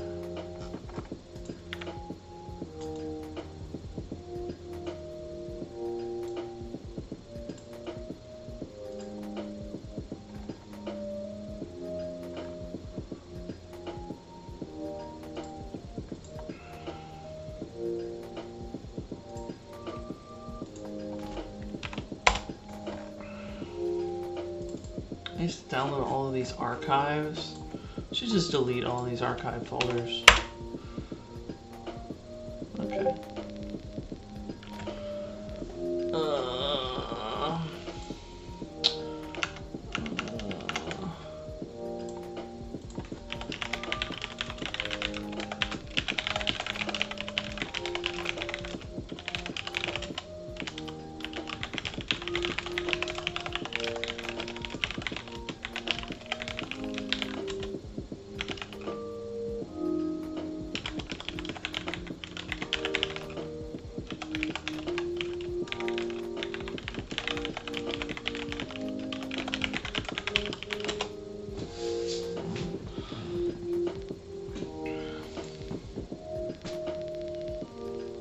Alright, where was I?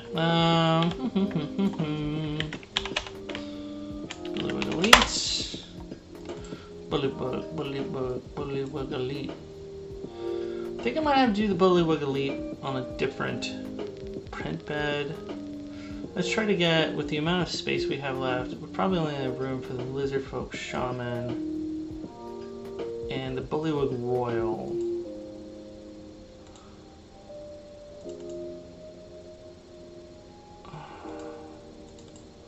But let's get some of these on the print bed. Assassin 1, 2, and 3. God, are these not supported? Comment Lord, this is from your older releases and they're not supported?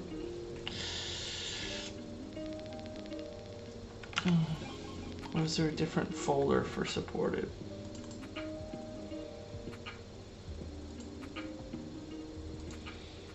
No, they're not supported. Oh my god.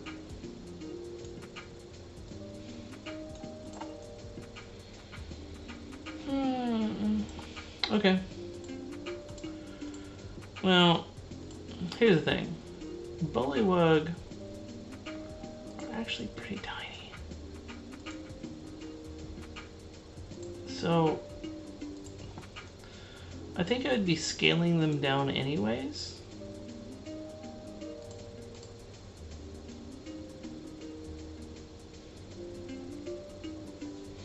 Because one thing about Comet Lord is he prints at more of the larger 32mm scale. Like, I don't know, Games Workshop has been moving from 28 to 32.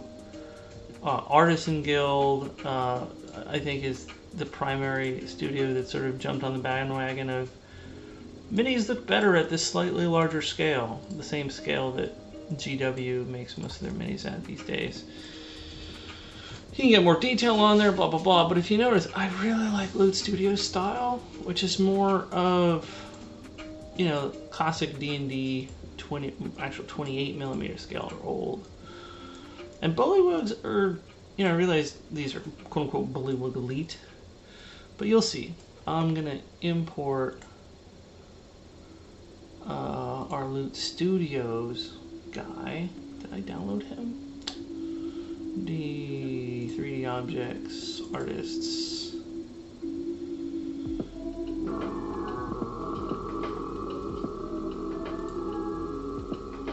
What? Oh.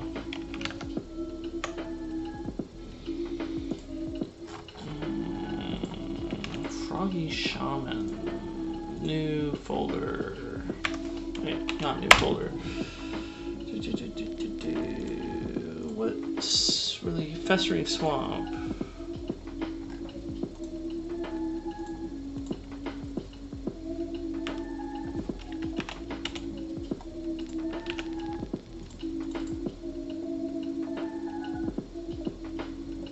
Gathering in the Festering Swamp.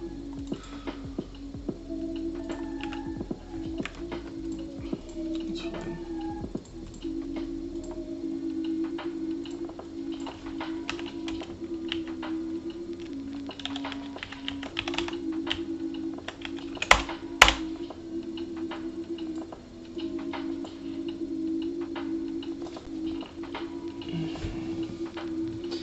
Anyways, Bullywugs are not really that tall.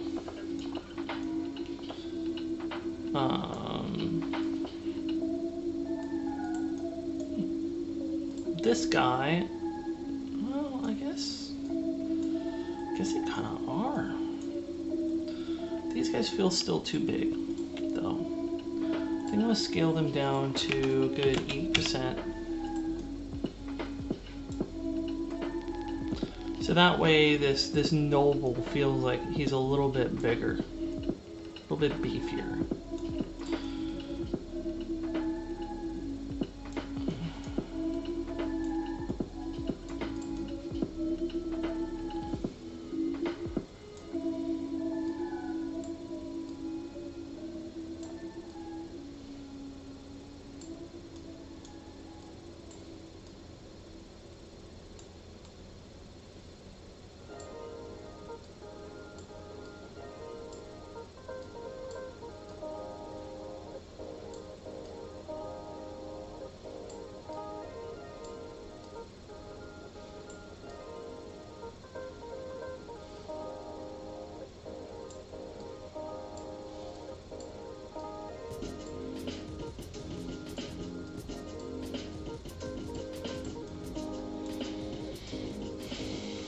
Yeah, I think 80% is the right scaling.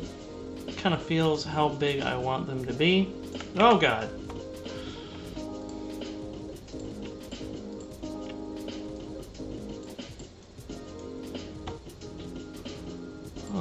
And then what we can do, artists, Comet Lord, Bullywug Elite. Oh, ha! Pre-supported, guys. But you know what? I'm scaling them down, so I'm going to redo the supports myself. It's fine. Knight.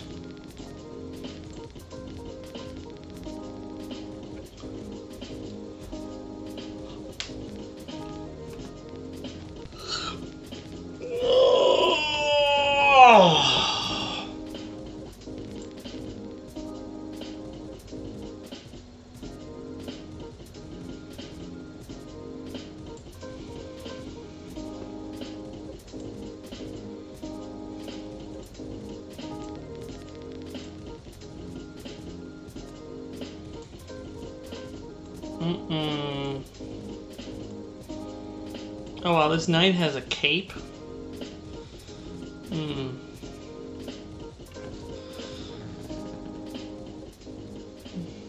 Feels a little over the top.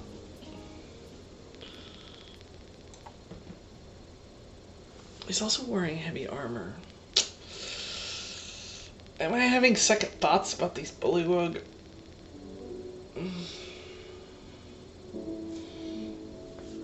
I really like the sculpts though. Well, we do have one that has an error. So Bullywug Knight P2. We have to go over here to 3D Builder. Load object. Artists. Comment Lord. Bullywug Elite.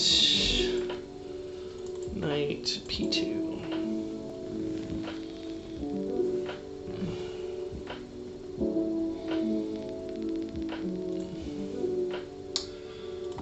That to repair.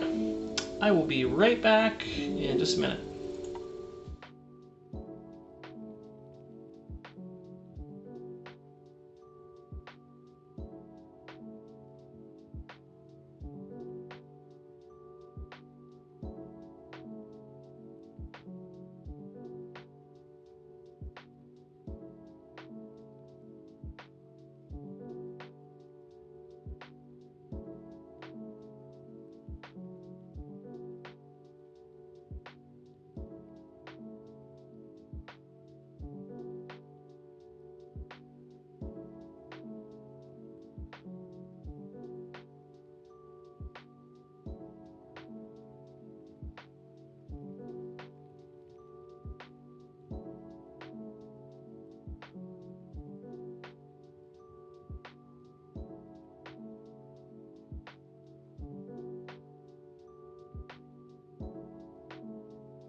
Hi folks, I am back. Alright, this guy is cleaned up. Now if you're just doing a fix on a file, usually I'll just load it, do the fix, and then immediately just resave it over the existing file. Don't care about the scene. Import 3D file, P2.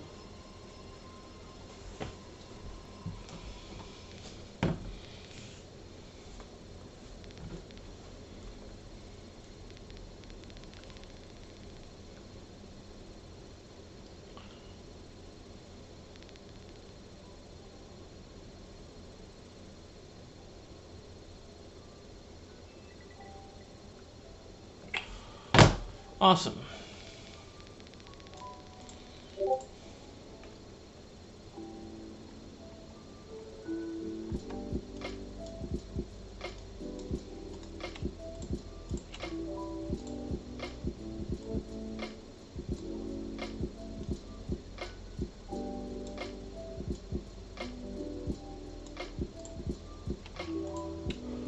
Again, we want to scale these guys. A solid 80% scaling.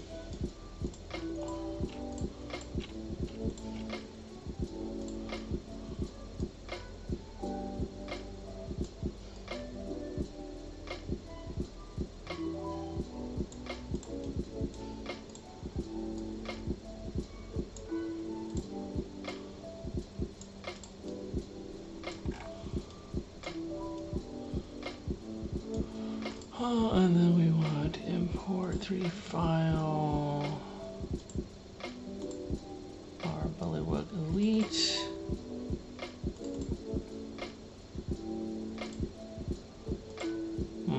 Images.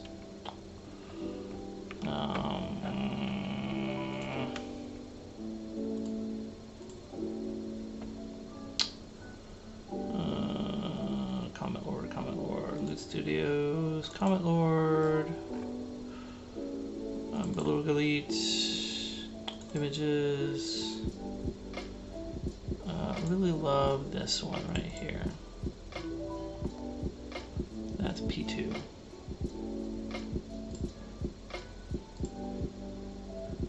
He's so cute. Brute P2. And again, just for consistency, we're going to scale him down. I realize he's going to be bigger by default, but we don't want him like overly big.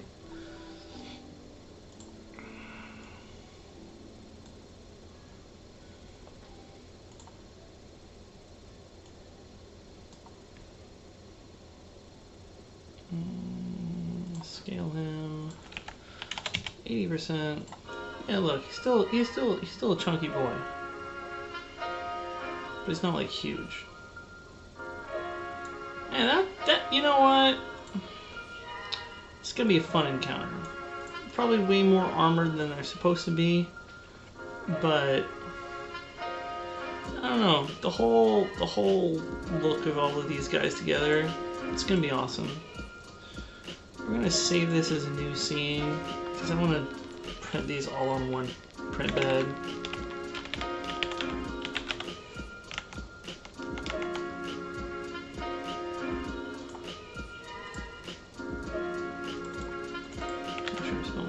Correctly.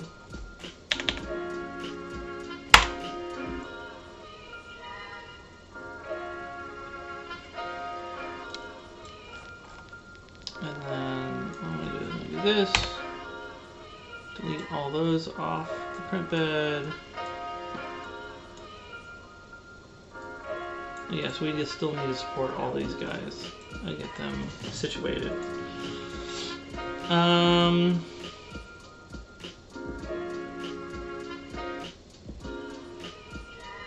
Wow, I have 3 more giant poisonous snakes to paint. Oof. Alright, that's okay. Those guys go fast. I painted those on my stream the other day. Let's open... Let's just save this for now. Save scene. Let's reopen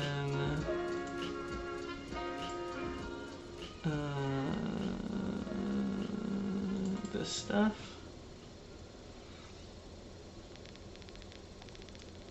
Cool. Let's get our file, import 3D file, Artisan Guild.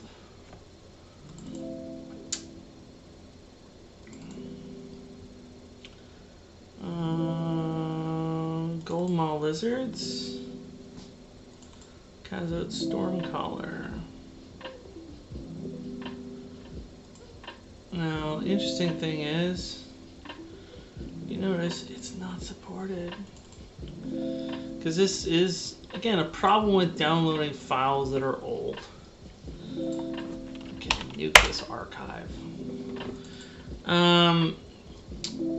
Because in the case of Loot Studios here, they've gone back and they've, again, this is one of their original releases, they have gone in and improved this release, adding supports where there wasn't supports before, that kind of thing. Pretty sure. Yeah. This bundle, which contains pre-supported files for each character, supported by Reno Tarebla. So, you know, this is why, you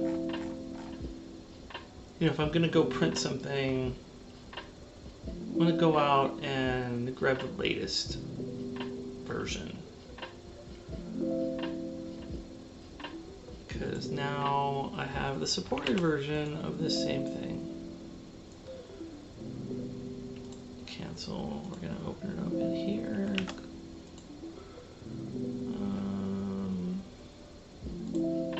Artists. Artisan Guild. Gold Maw Lizards.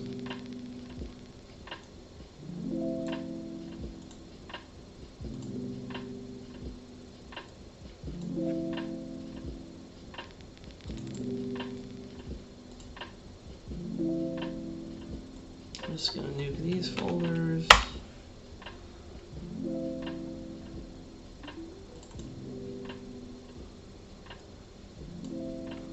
Look at that.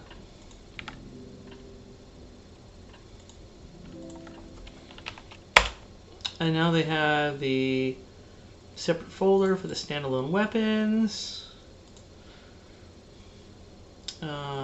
Sky Terror, which I don't think was there before.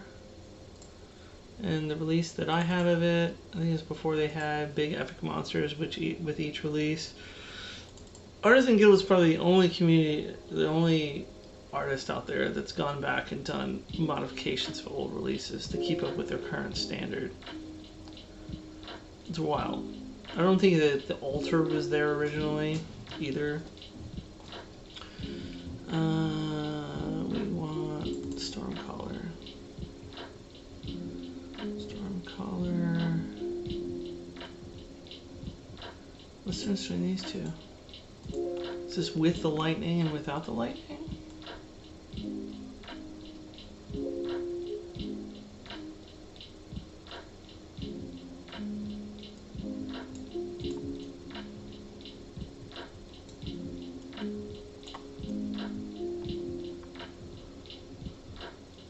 With the lightning and without the lightning. I definitely want it with the lightning. Of course, here's a problem. Too big. Like I said, Artisan Guild has a tendency to print things, to make things like the larger, like 32mm like bases, as opposed to the 32mm bases is not the same thing as 32mm scale. 32mm scale actually looks better on smaller. Anyways. So I'm going to have to support this myself anyways. But it's good to download the latest version. The question is, do I want it with the lightning or without the lightning?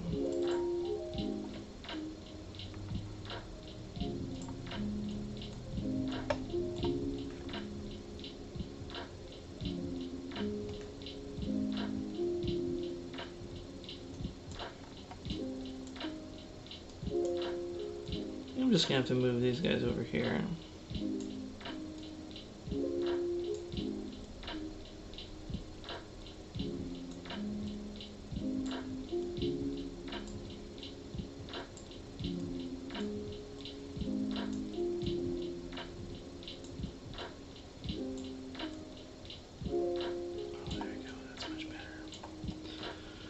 That is much better.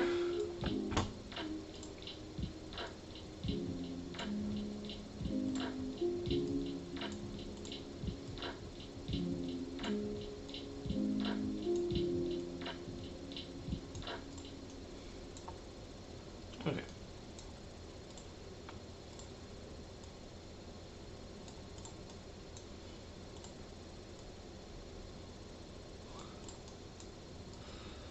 All right. Auto orient on the base. There we go.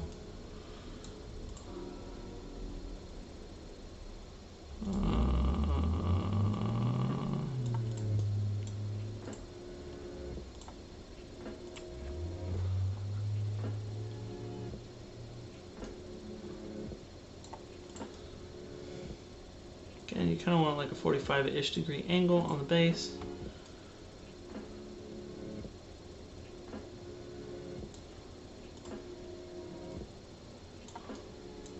If you print it too flat, you have suction problems and it's going to rip off the supports.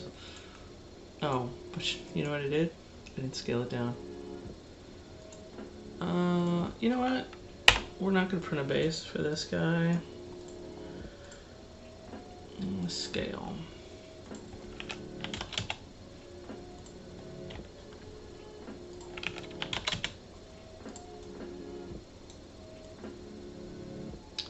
That's still a really freaking tall wizard. Let's go 70. That feels like the right scale.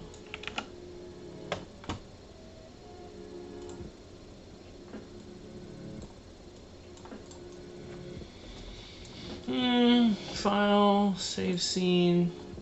I wonder what scale I've printed Artisan Guild Lizardmen before at. This is why I keep this done folder. Look at this, gold maw lizards.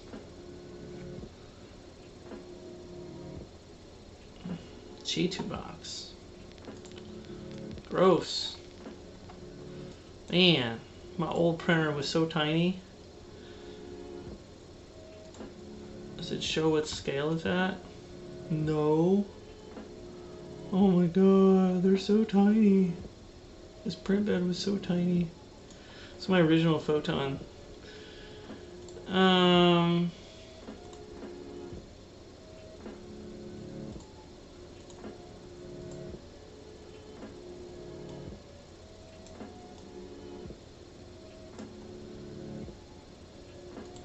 And I had a whole crazy workflow for doing supports using Prusa back in the day.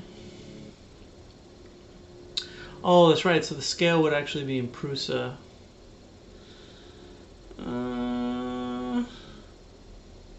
Still like the Lightning version, so we'll stick with the Lightning version. That's fine. Alright.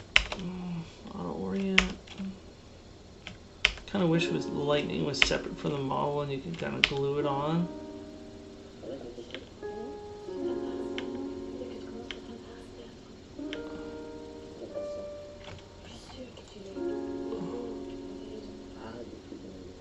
There we go. I think I like this orientation here. French lo-fi. Love it.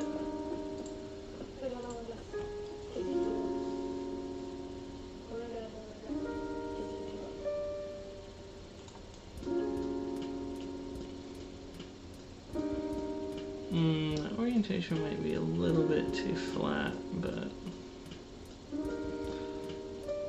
it might have some suction problems, or not, I don't know. Very little supports on the face.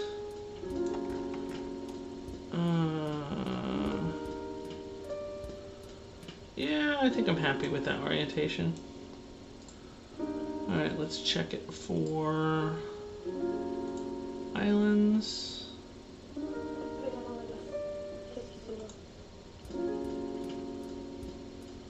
Still has islands, okay. So we're gonna fix the rotation a little bit. Maybe go it like that. And let's maybe a little bit like that. And then redo the supports.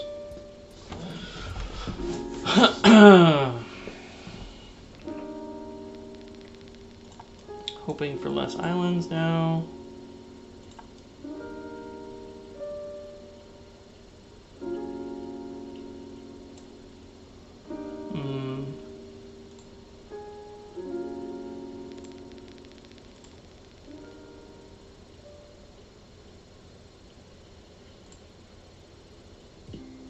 Still an island.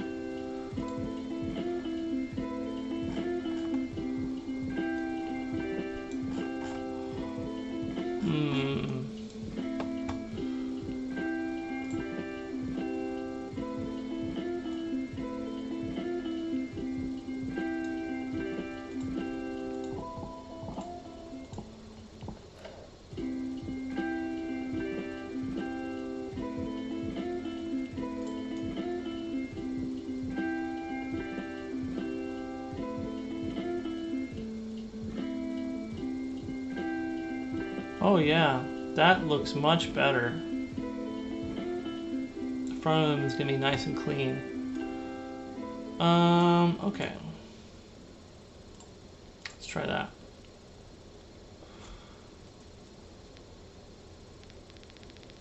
Oh, what am I doing? Already did the sports. Check for islands, 3 islands detected. Can we fix them all? No.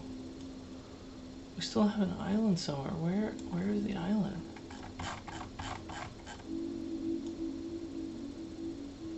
Oh, is it detecting an island over here?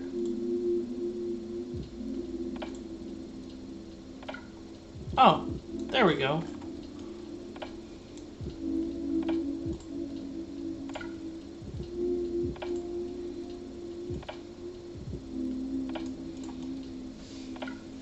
Excellent. Alright, how are we doing? That's lizard folk shaman. And then I have 5 other lizard folk I already printed. Just need to be primed and painted.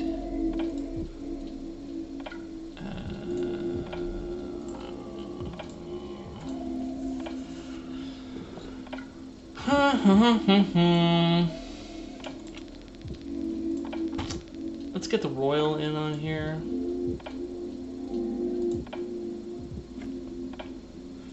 Artists, Loot Studios. Where was it? Festering Swamp, Froggy Shaman. It's that way on the print bed. I just have like all the space in the world for those bullywugs that I have to do the supports for.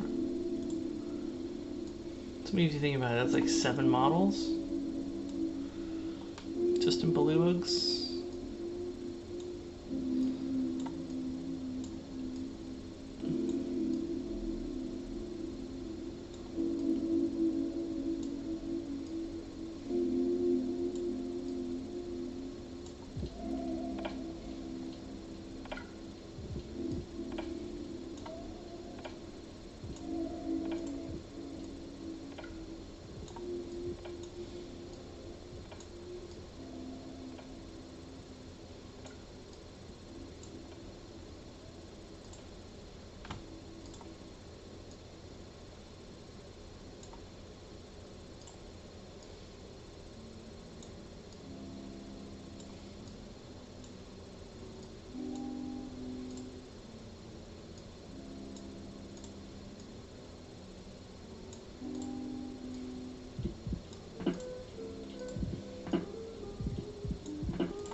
Alright, that looks good. Save scene.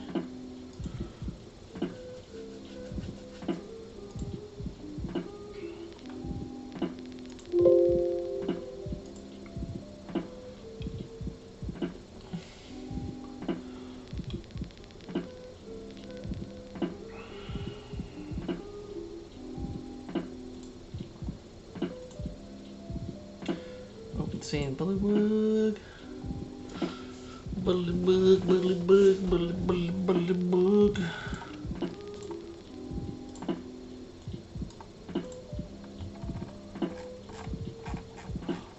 Oh god.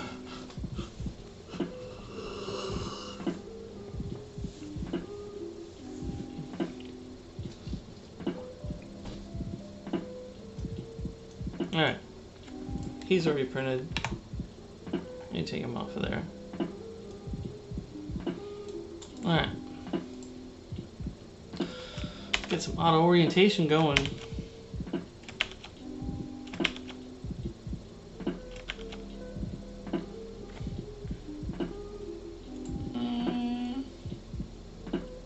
Sure, that works for me.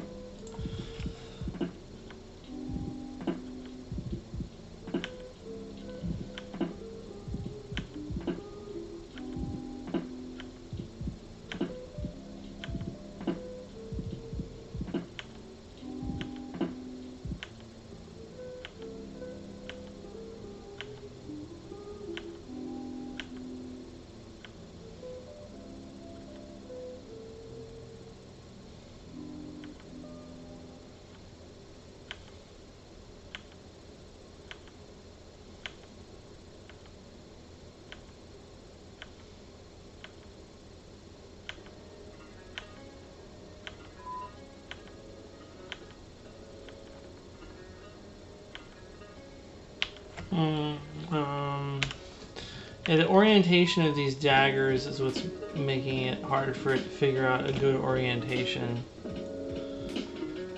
I'm gonna try this. Let's see where that goes. This guy's gonna be easy to support.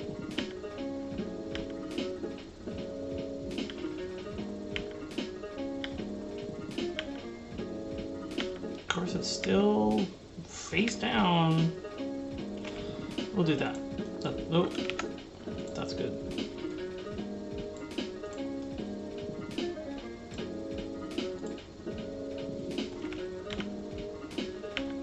These capes are going to be a pain in the ass to support.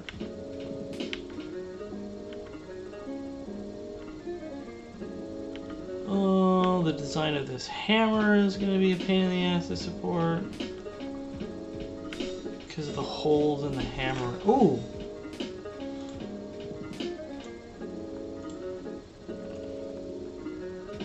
Yeah, that works for me.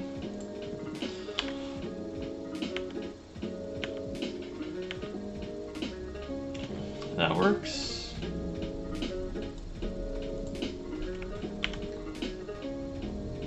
That works.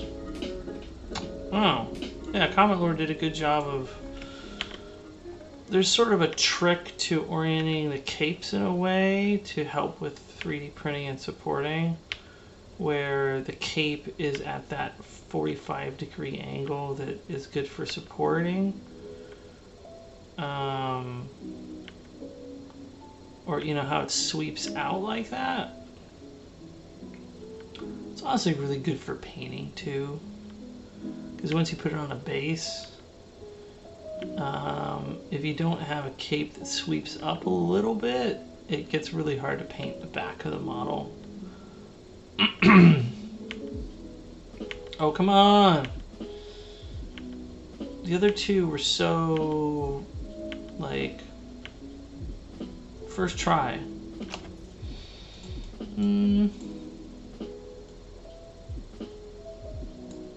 Yeah, that works. Alright, we got our orientations for these critters.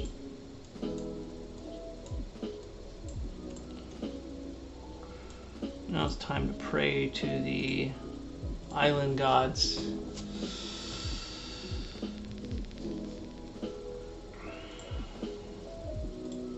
I could support all these and then detect all the islands later, but I like doing it one at a time.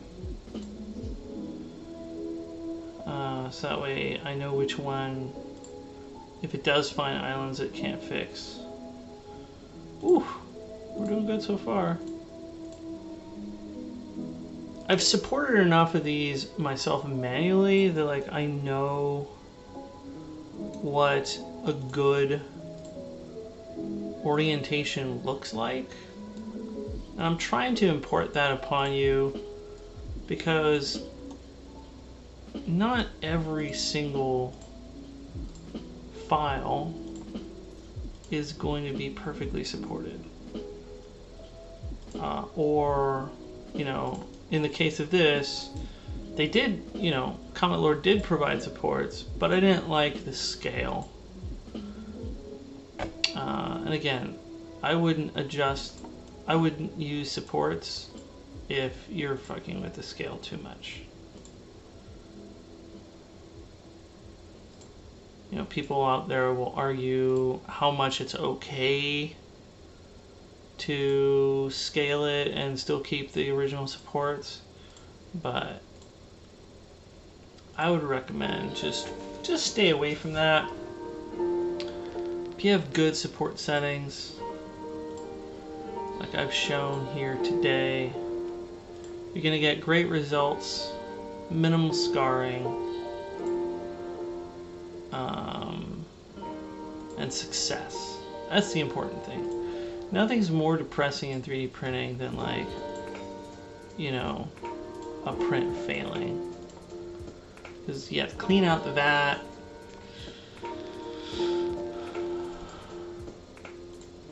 fix it. It's just a pain in the butt.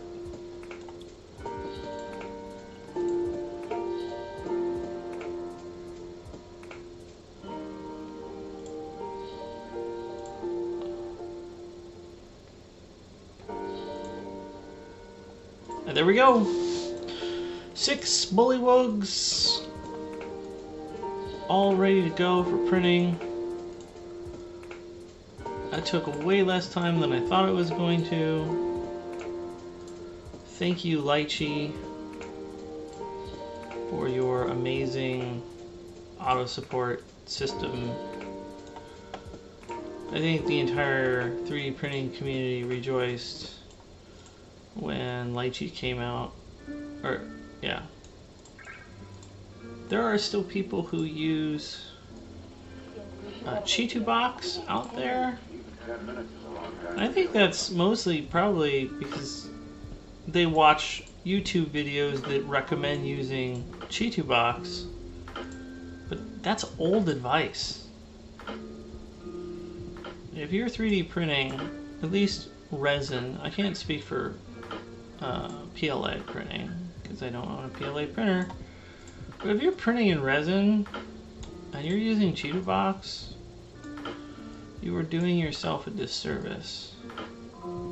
Get yourself Lychee. You will not regret it. It's free. You have to watch ads while it's slicing unless you pay for a pro account.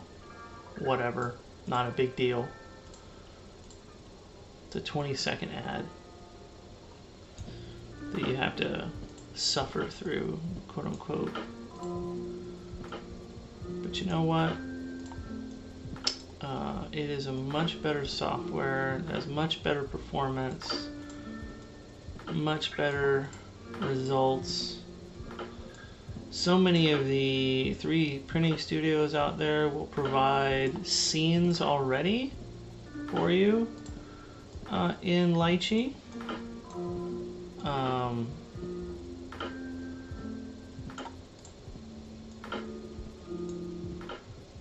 Lychee format, LYS format. I don't know why you would want to use a pre-done scene though. If you use those scenes that they provide out of the box, I'd love to hear your thoughts on why that's a benefit over just opening the STL.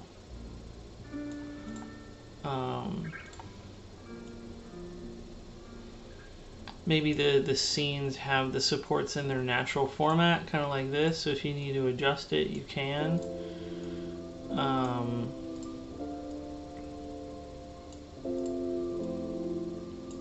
But you know, your printer is going to be a different size anyways, so you're going to have to do all of this laying out as we're doing on the stream here, regardless.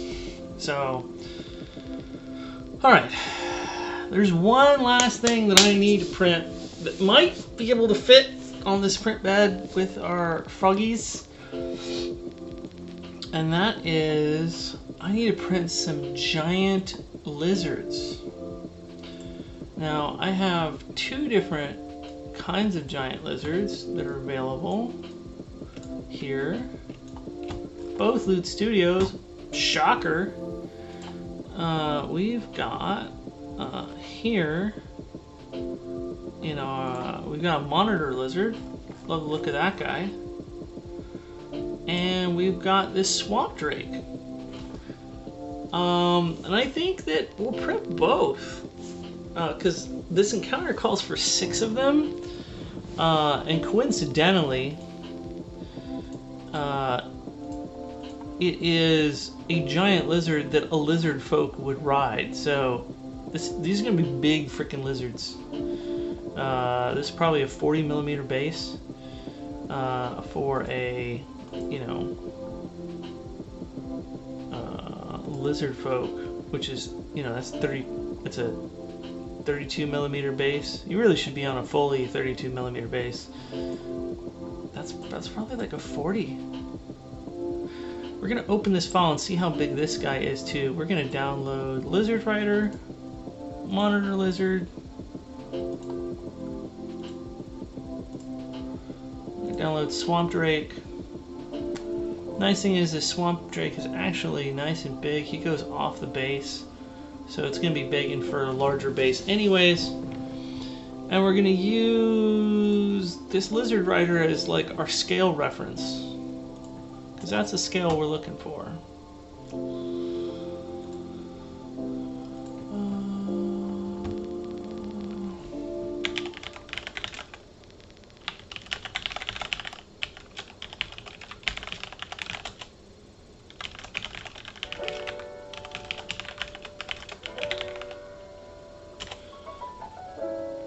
All right.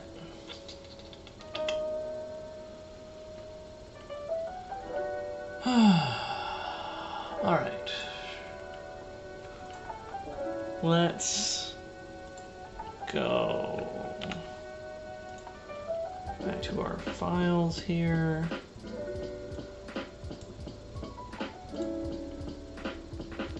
Now, I'm always paranoid about showing my downloads folder, even though I've done it like 20 times now. What do I have in here? Oh wow, FileZilla, my resume, and lots of streaming stuff.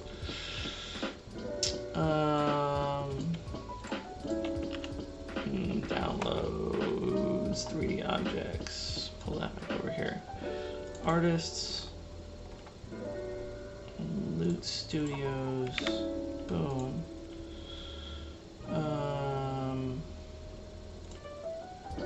These are from 2 different releases.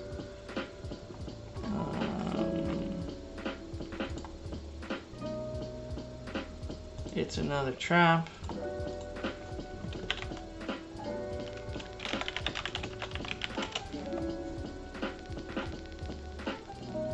Has the Lizard Rider and Monitor Lizard. Oh, whoa, hold up. Even better scale reference.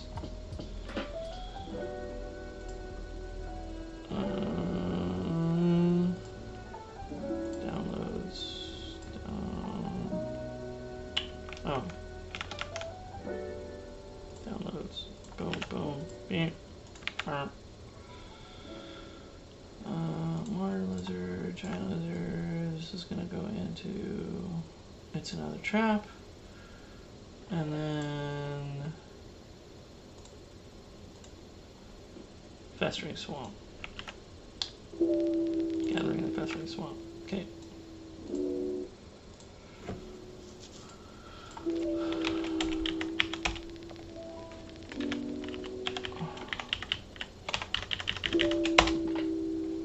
Salt break. Put that in there. We will not be printing their bases. We'll just be printing... Well, it depends on the scale. Actually, I take that back. We might be printing their bases. But we might be printing... Well, you'll see. Working all this out in my brain.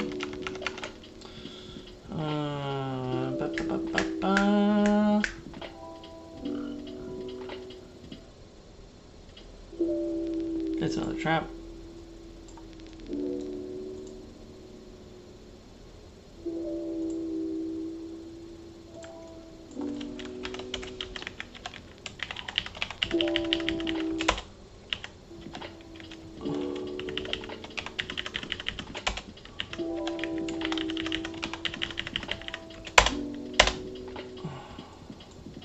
We might print 6 of... Wow, that's a big fucking base. Look at this guy! Isn't he rad? It's a lizard by himself. Oh crap. Alright, we're gonna have to download this stuff unsupported as well.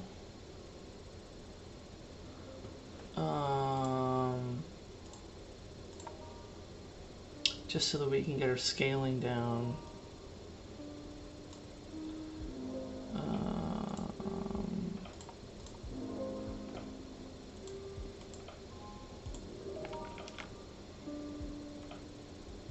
We might just have to use the unsupported versions and support them ourselves. Yay!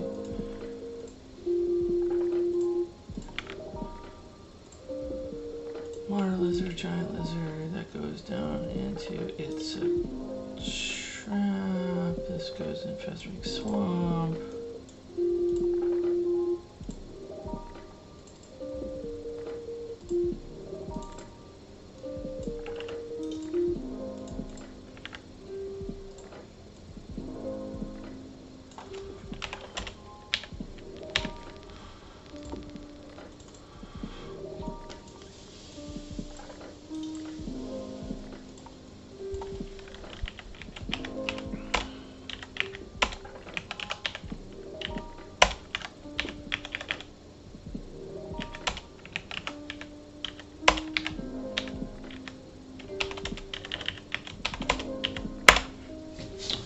Alright, let's get this off of here. Giant lizard. Monitor lizard.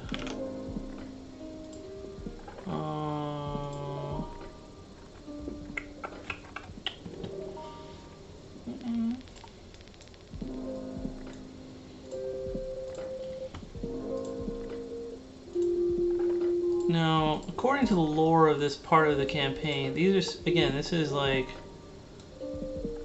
lizards that are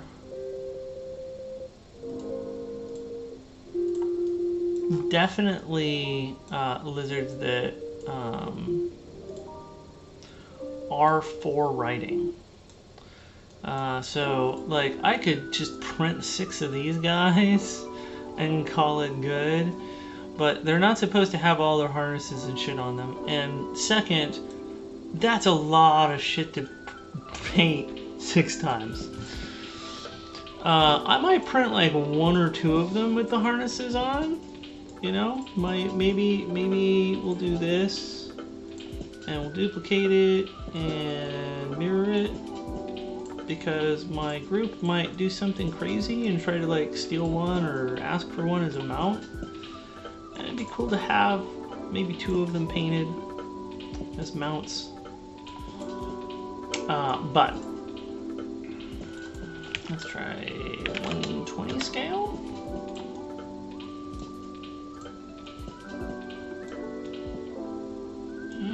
Yeah, it feels like it's the same scale. 120. File, import 3D file. What was the other one? Gathering Independent, Loot Studios, Gathering Festering Swamp, Swamp Drake.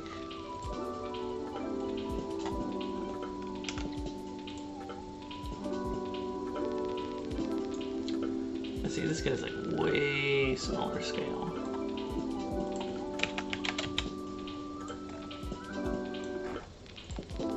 So we're gonna have to scale him up probably 150. Let's rotate him.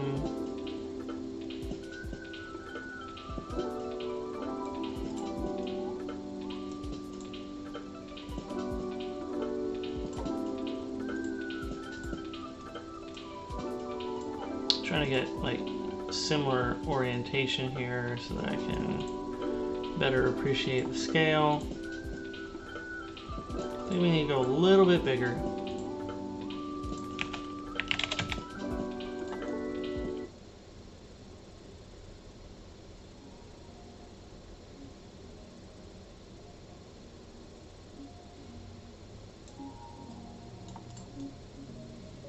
That boy's got wide shoulders.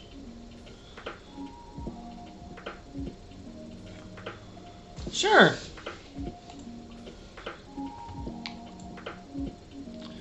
I don't think we're going to fit all these on a single print bed. They don't fit on the print bed unsupported. You can fit on the print bed supported? Oh, I might shock myself. We can give it a try.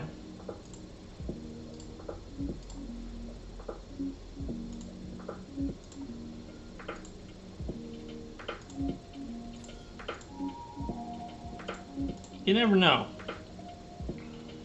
Because once you start getting like height and slant, you start taking up less space. Let's fuck around and find out.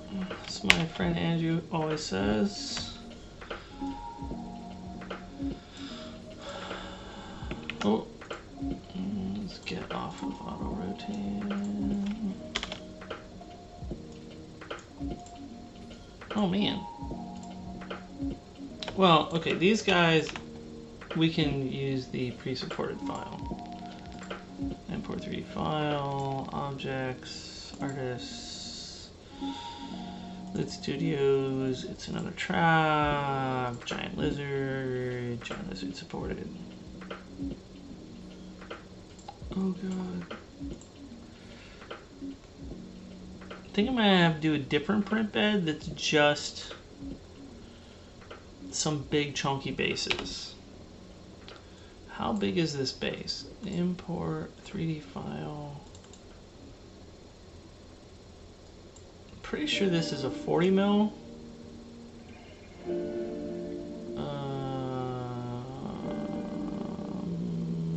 File plate.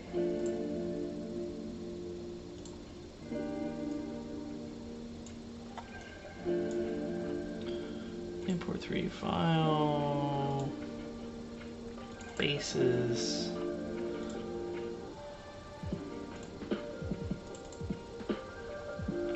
Oh. Oh. It's a 50 mil base.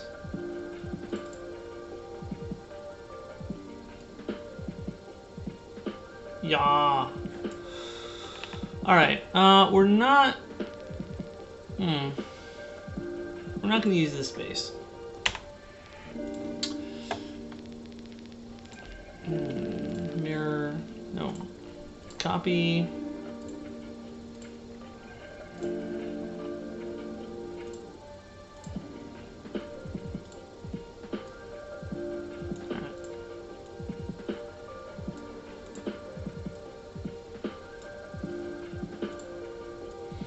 Might have to get really creative with like doing this sort of thing, and the bullywugs aren't going to be lined up. I'm going to just try supporting everything and see what happens. Alright. Oh man, that guy's butt straight up in the air. Yeah, I dig that.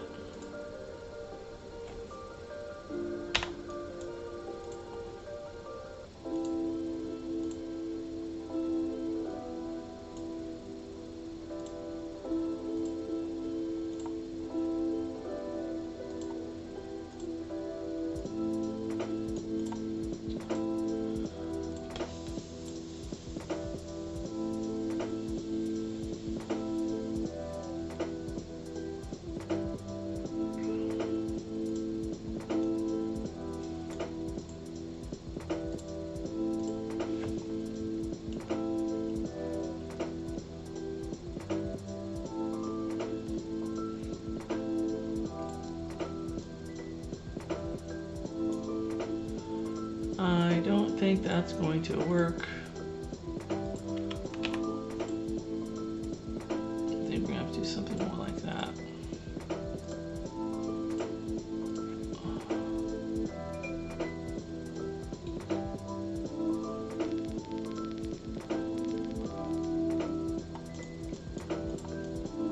Yeah, much better. Much better.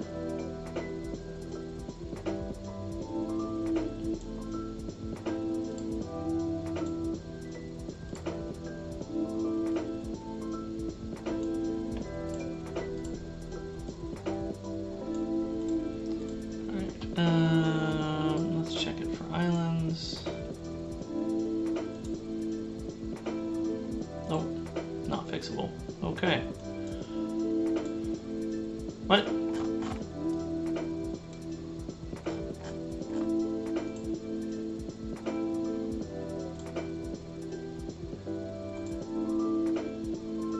Oh.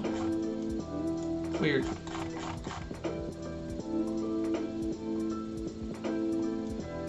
Never mind. It's an island on a different mini.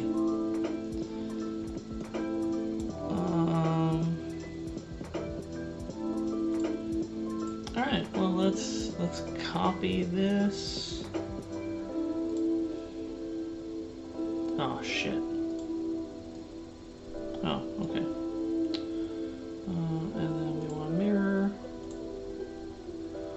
And then we want to redo the supports. So remember, supports get all janked when we mirror. At least in-app supports. It's a pre-supported model, you don't have to worry about it, but search. No islands. Good stuff. I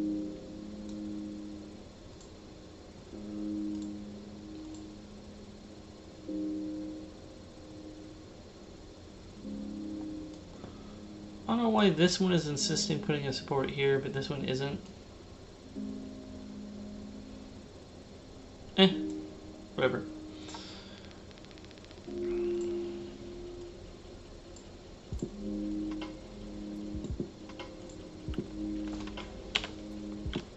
Ooh, cancel. What?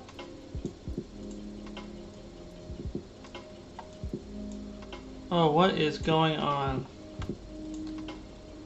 Okay. Somehow I had two models selected, so it's creating supports between the two of them. That's a problem.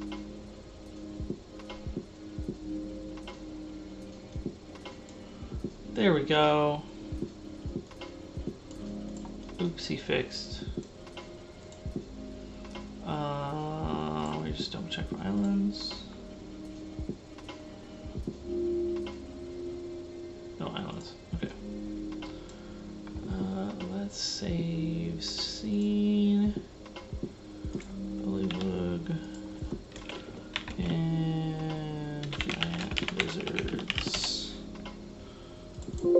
It has been a while since I've done a full print of lots of different models that were unsupported.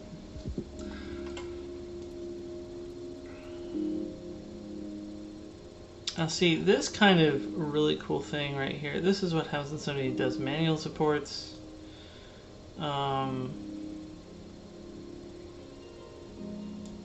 Or they do this like fanning. Really great. Not something I'm gonna do, obviously. I'm not doing manual supports. I spent enough time doing all of this stuff. Manual supports might end up being a little bit cleaner, but it takes a lot of skill. And frankly, for very little gain.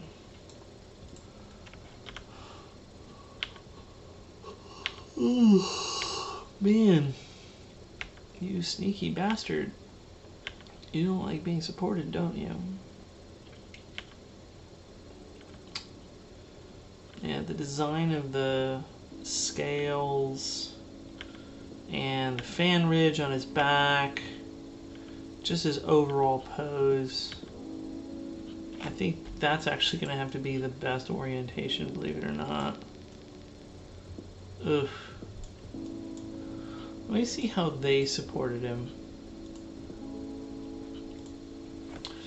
This is a trick you can use if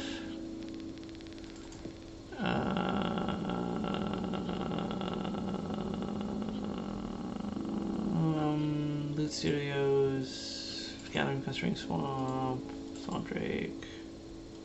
Oh, they just supported him like straight up.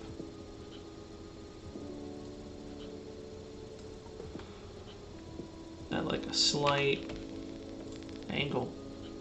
They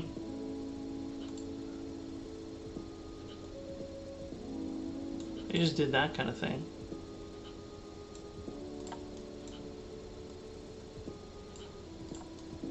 Like that.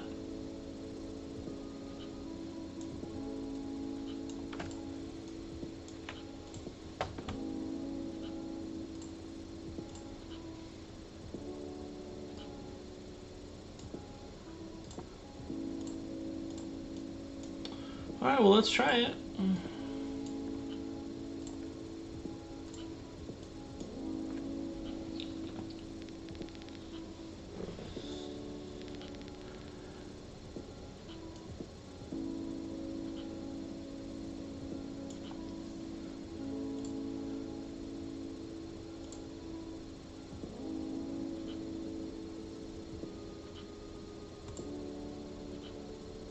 Ah, no islands. Nice. Cool.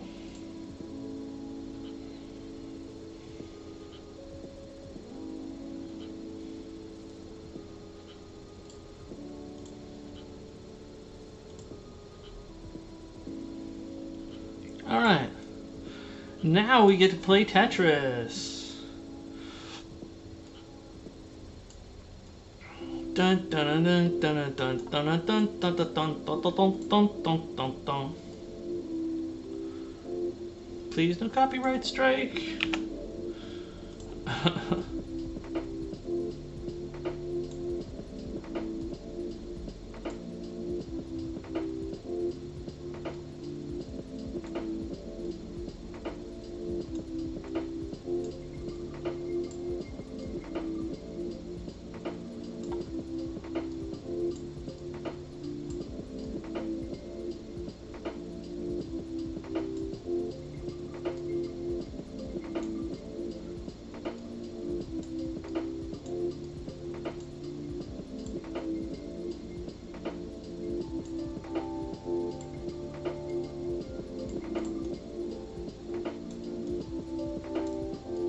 Printing Tetris. Print bed Tetris.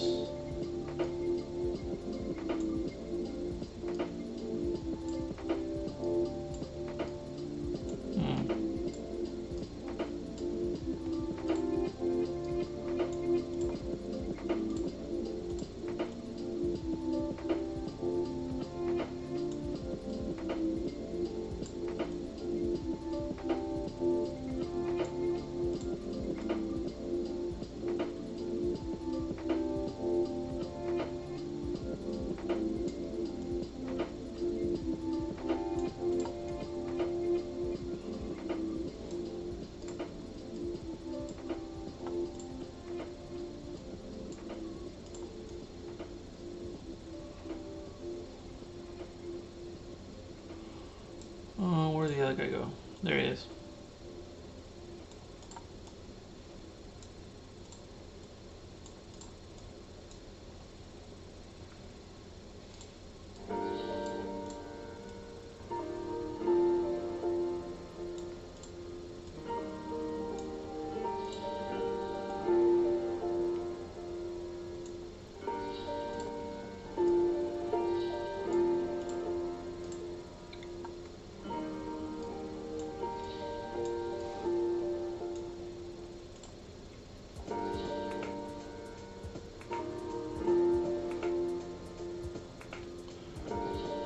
Here,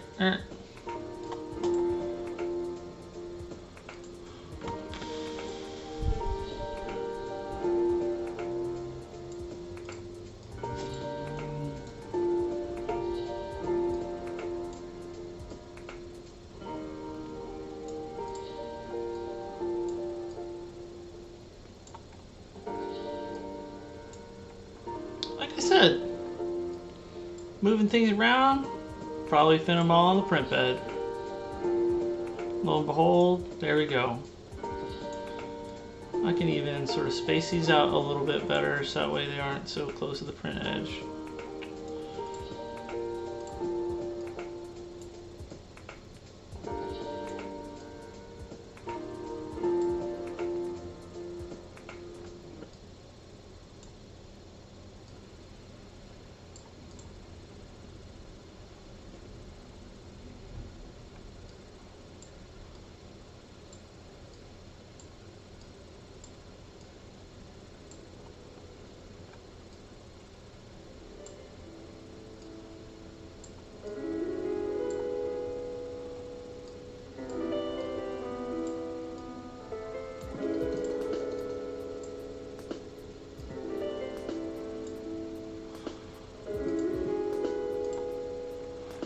There we go, a bunch of giant lizards and from Loot Studios, and a bunch of bullywugs from Comet Lord.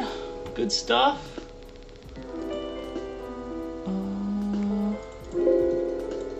Amazing.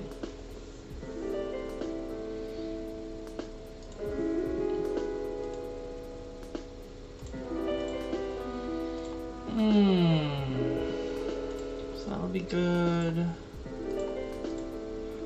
Got the lizard folk ready to go. Giant poisonous snakes. Oh god, I'm gonna do one more print bed. One more. And then I'll wrap up the stream.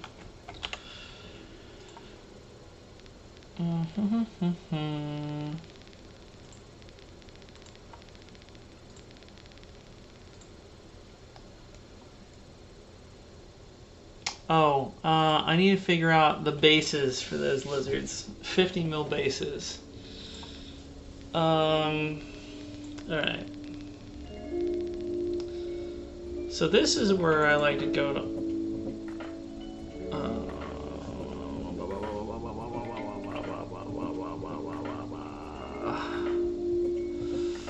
Like to go to Titan Forge because they have a lot of really good bases with each one of their releases. And let's just look at these two 50 mils that they've got.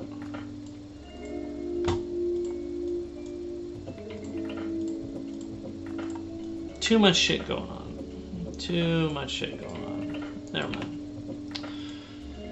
Let's try.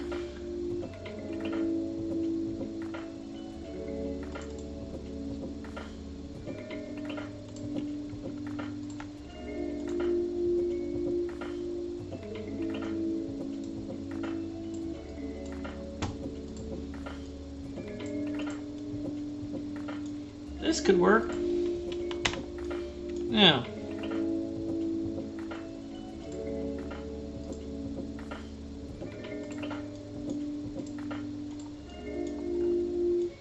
Yeah, that works really good. Because, yeah, it's going to be a cave. This will add some pop of color to the base. Gotta make sure to print the base separately from the lizards themselves. I think what I'll do is I'll prime them separately, paint the base, glue the lizard on, then paint the lizard. So, yeah, this will work. Let's copy it, mirror it,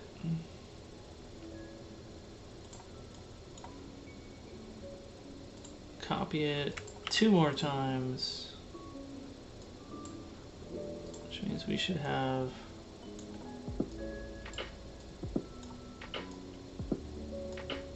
oh, what am I doing?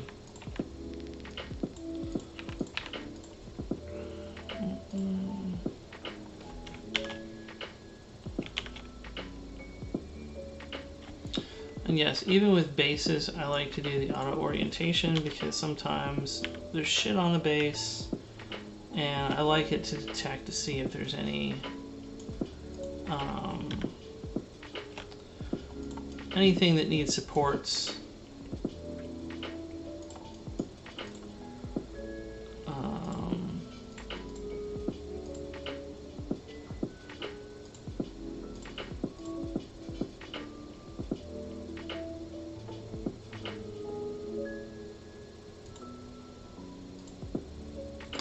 horn,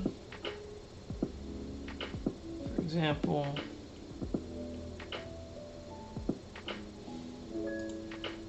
Or this crystal.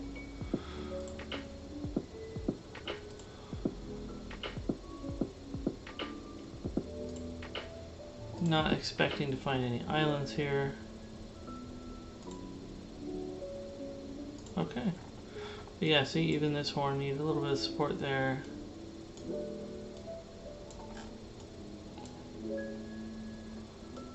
Alright. Now we can copy them.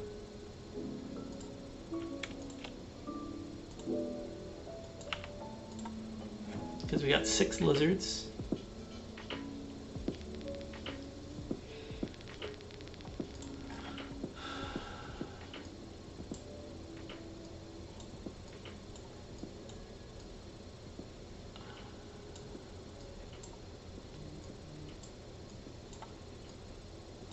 And this is going to take up pretty much the whole print bed. Printing 6 big old bases. Now, when you got something like this, you can select all of them, select arrange, and there's an arrange all button right there. Boom.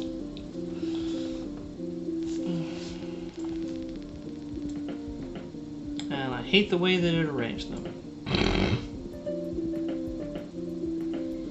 Never mind. We're going to do it ourselves.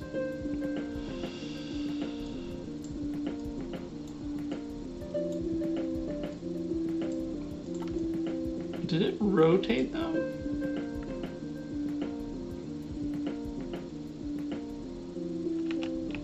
I'm going to hit undo a bunch of times. There we go. All right.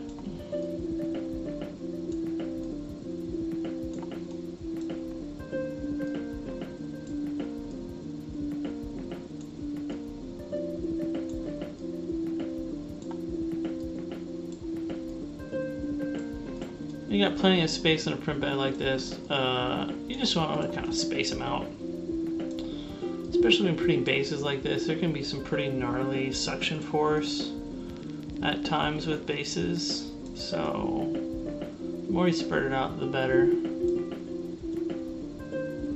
Look at this, my friend Andrew, he's like, hey, is there any like rules to printing things? I'm like, no, you just slap it on the plate, and here I am.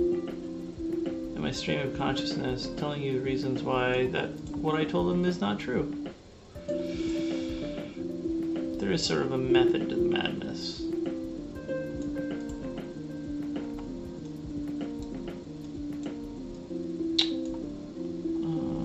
There we go. File save scene as giant lizard bases.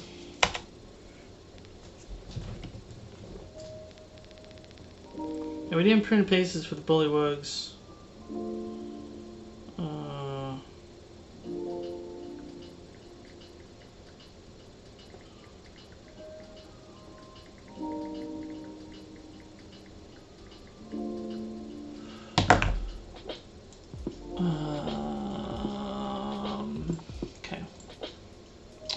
Alright, we're gonna do one more scene, like I said. Anyways, we didn't print bases for the frogs because I do have just standard plastic bases that I can put them on. But we're gonna have some more big stuff here.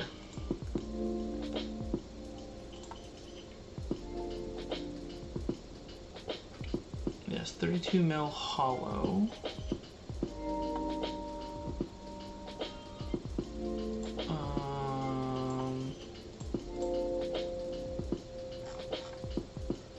I normally don't like printing things hollow, but there are certain things that if you don't, you're just gonna burn resin.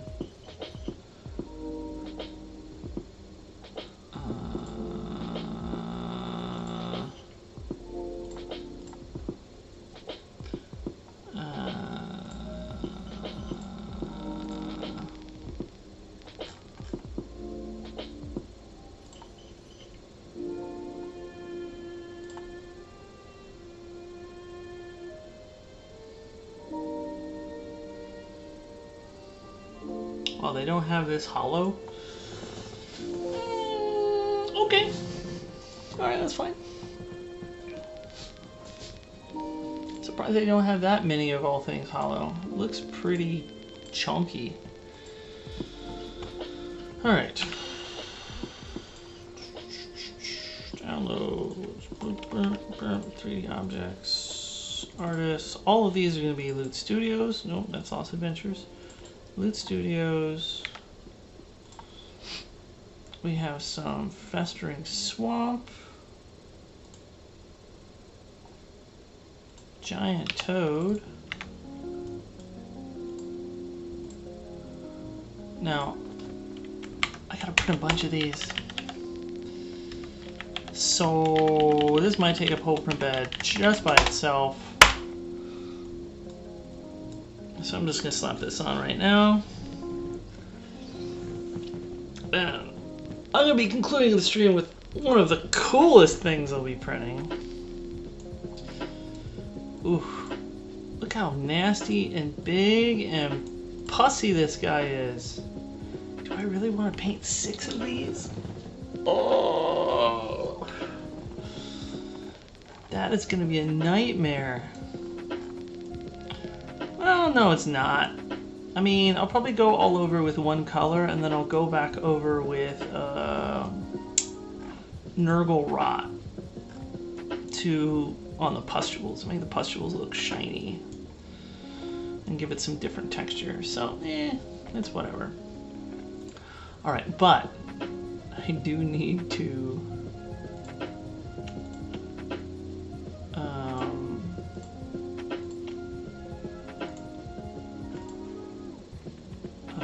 again, we're going to be copying this base once. Going to be mirroring it. Then we're going to be copying it 2 more times.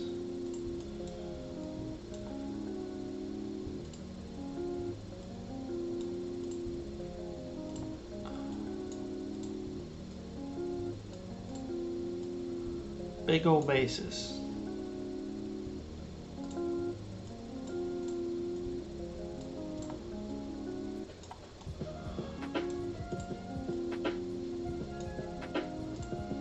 Establish our middle's like right here.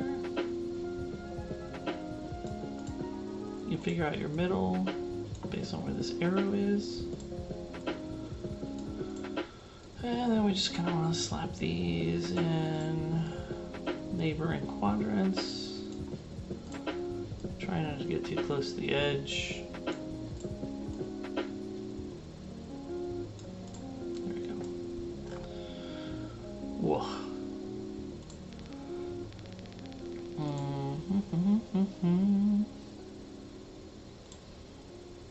Prints. Giant toad bases.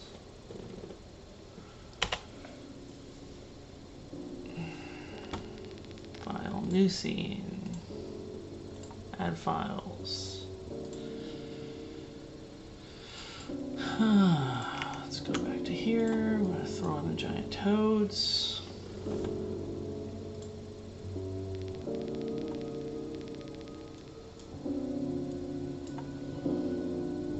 Copy him once. Mirror. Boom. Oh, boom. Copy 2 times.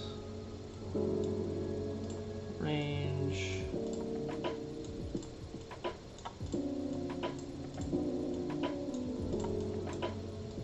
Alright.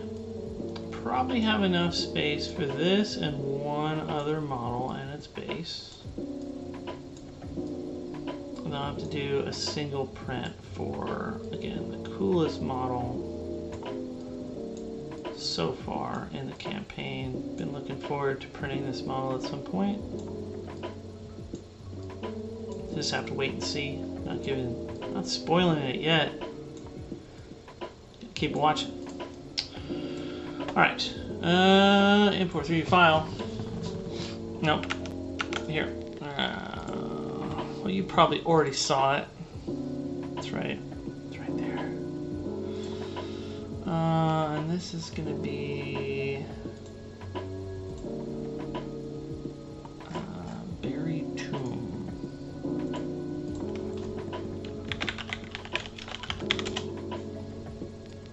Crocodile.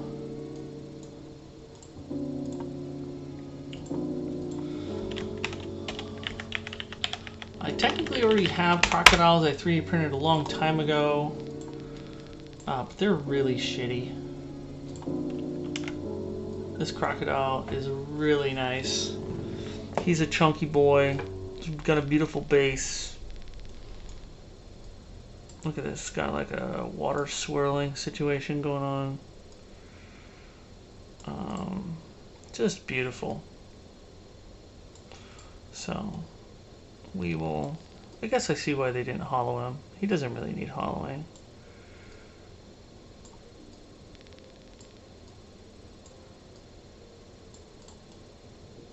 He just feels like he's thick in the middle.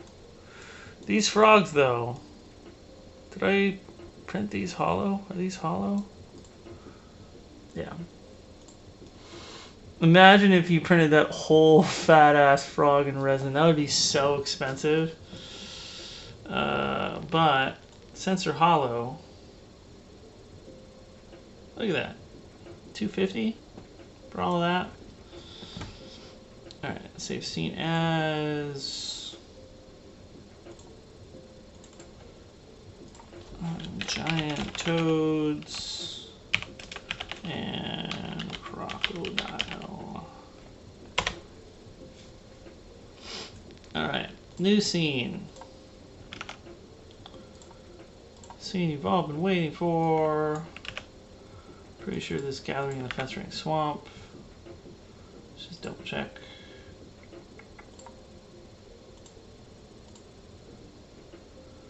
No, it's the Oasis. The Oasis. Silly. Oh, that's right. I printed the pixie for a friend of mine who just wanted to paint a bust. Really great busts from Nate Studios. They do about 4 or 5.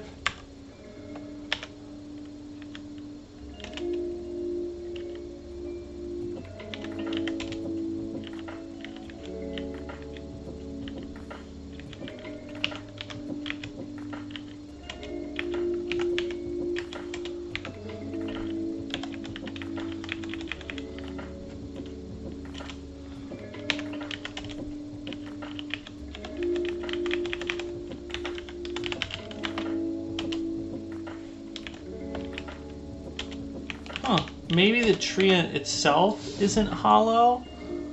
I need to look at this. Whether there's any actual hollowness to it, and whether they just made the base hollow. If the base is hollow, I don't. Whoa! Lychee went boom. Kaya says hello.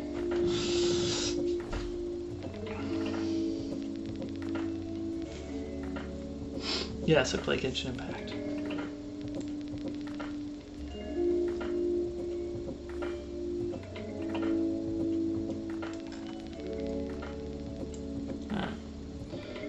Treant supported. Let's file, import 3D file. Artists, Loot Studios, the Oasis, Treant, Hollow.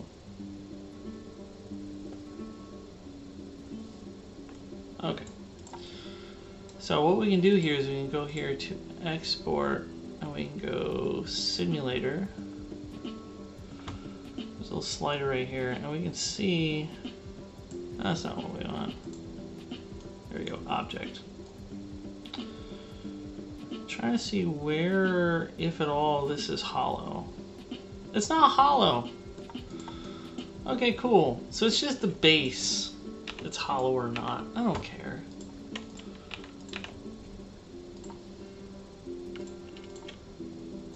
Look at the difference in the bases.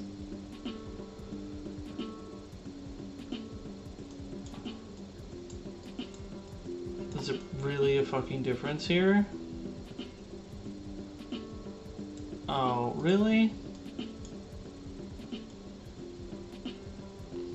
I'm sorry, that's not worth... Nope, we're not gonna print hollow. Fuck it. Because here's the thing.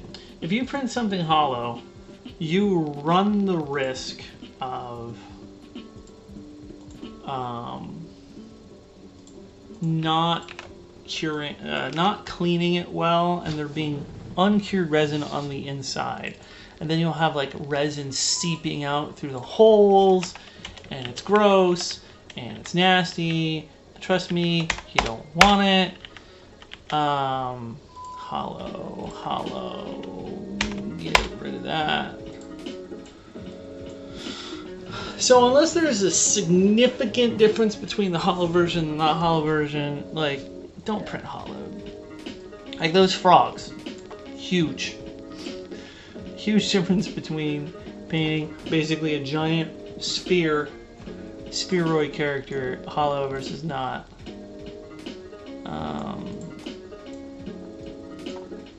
Man, this boy, he's big. He's taking like over half my print height. This will be the tallest print on this new printer.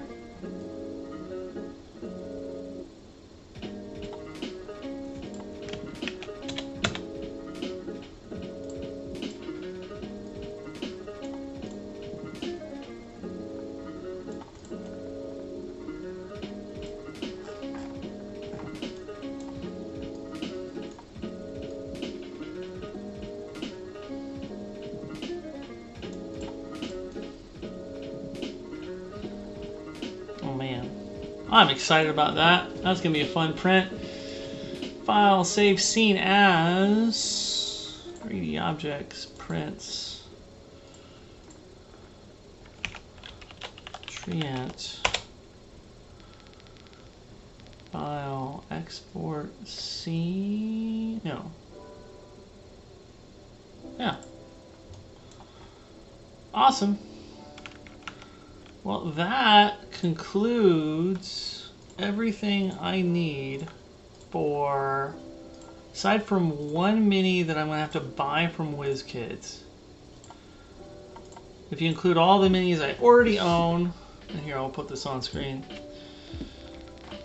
that is everything from levels 1 through 4 for Secrets of Saltmarsh, and DAD, which is the second sort of episode. I'll put this over here so you can see. This is part of my overall DMing process. But goes Saltmarsh. Danger at Dunwater. So Secrets of Saltmarsh takes you through the first 3 levels. Danger at Dunwater is the next 2 levels, levels 3 and 4. And yeah, that's everything I need for all of that. Some of these that are yellow are stuff I already own. Green is already owned and painted. So I'm gonna have a lot of painting to do over the next couple of weeks. Next 2 weeks, I want to at least get all of these printed. Or printed and painted. I'll probably print all of the things that I've prepped here for the first 4 levels, and then focus on painting, obviously, the player characters, and then all of these guys over the next 2 weeks. So lots of painting coming in the next 2 weeks. Certainly, at least I want to get through like this or this. I'll start all of the level 1s first, then do the level 2s, because who knows how far my party's going to get. in the first couple of sessions. Probably do a bunch of RP. Getting to know each other's characters. And yeah. I'm gonna off stream do some slicing of all of these and throw them on the printer. Here. Where is it? There's the printer right there. Anycubic Photon Mono 5S. Yeah, we'll see you next time. We'll be painting on the next stream, so look forward to that. Thanks. Catch you later. Happy painting. Happy Dungeons and Dragons. May all of your rolls be natural 20s. And stay cool.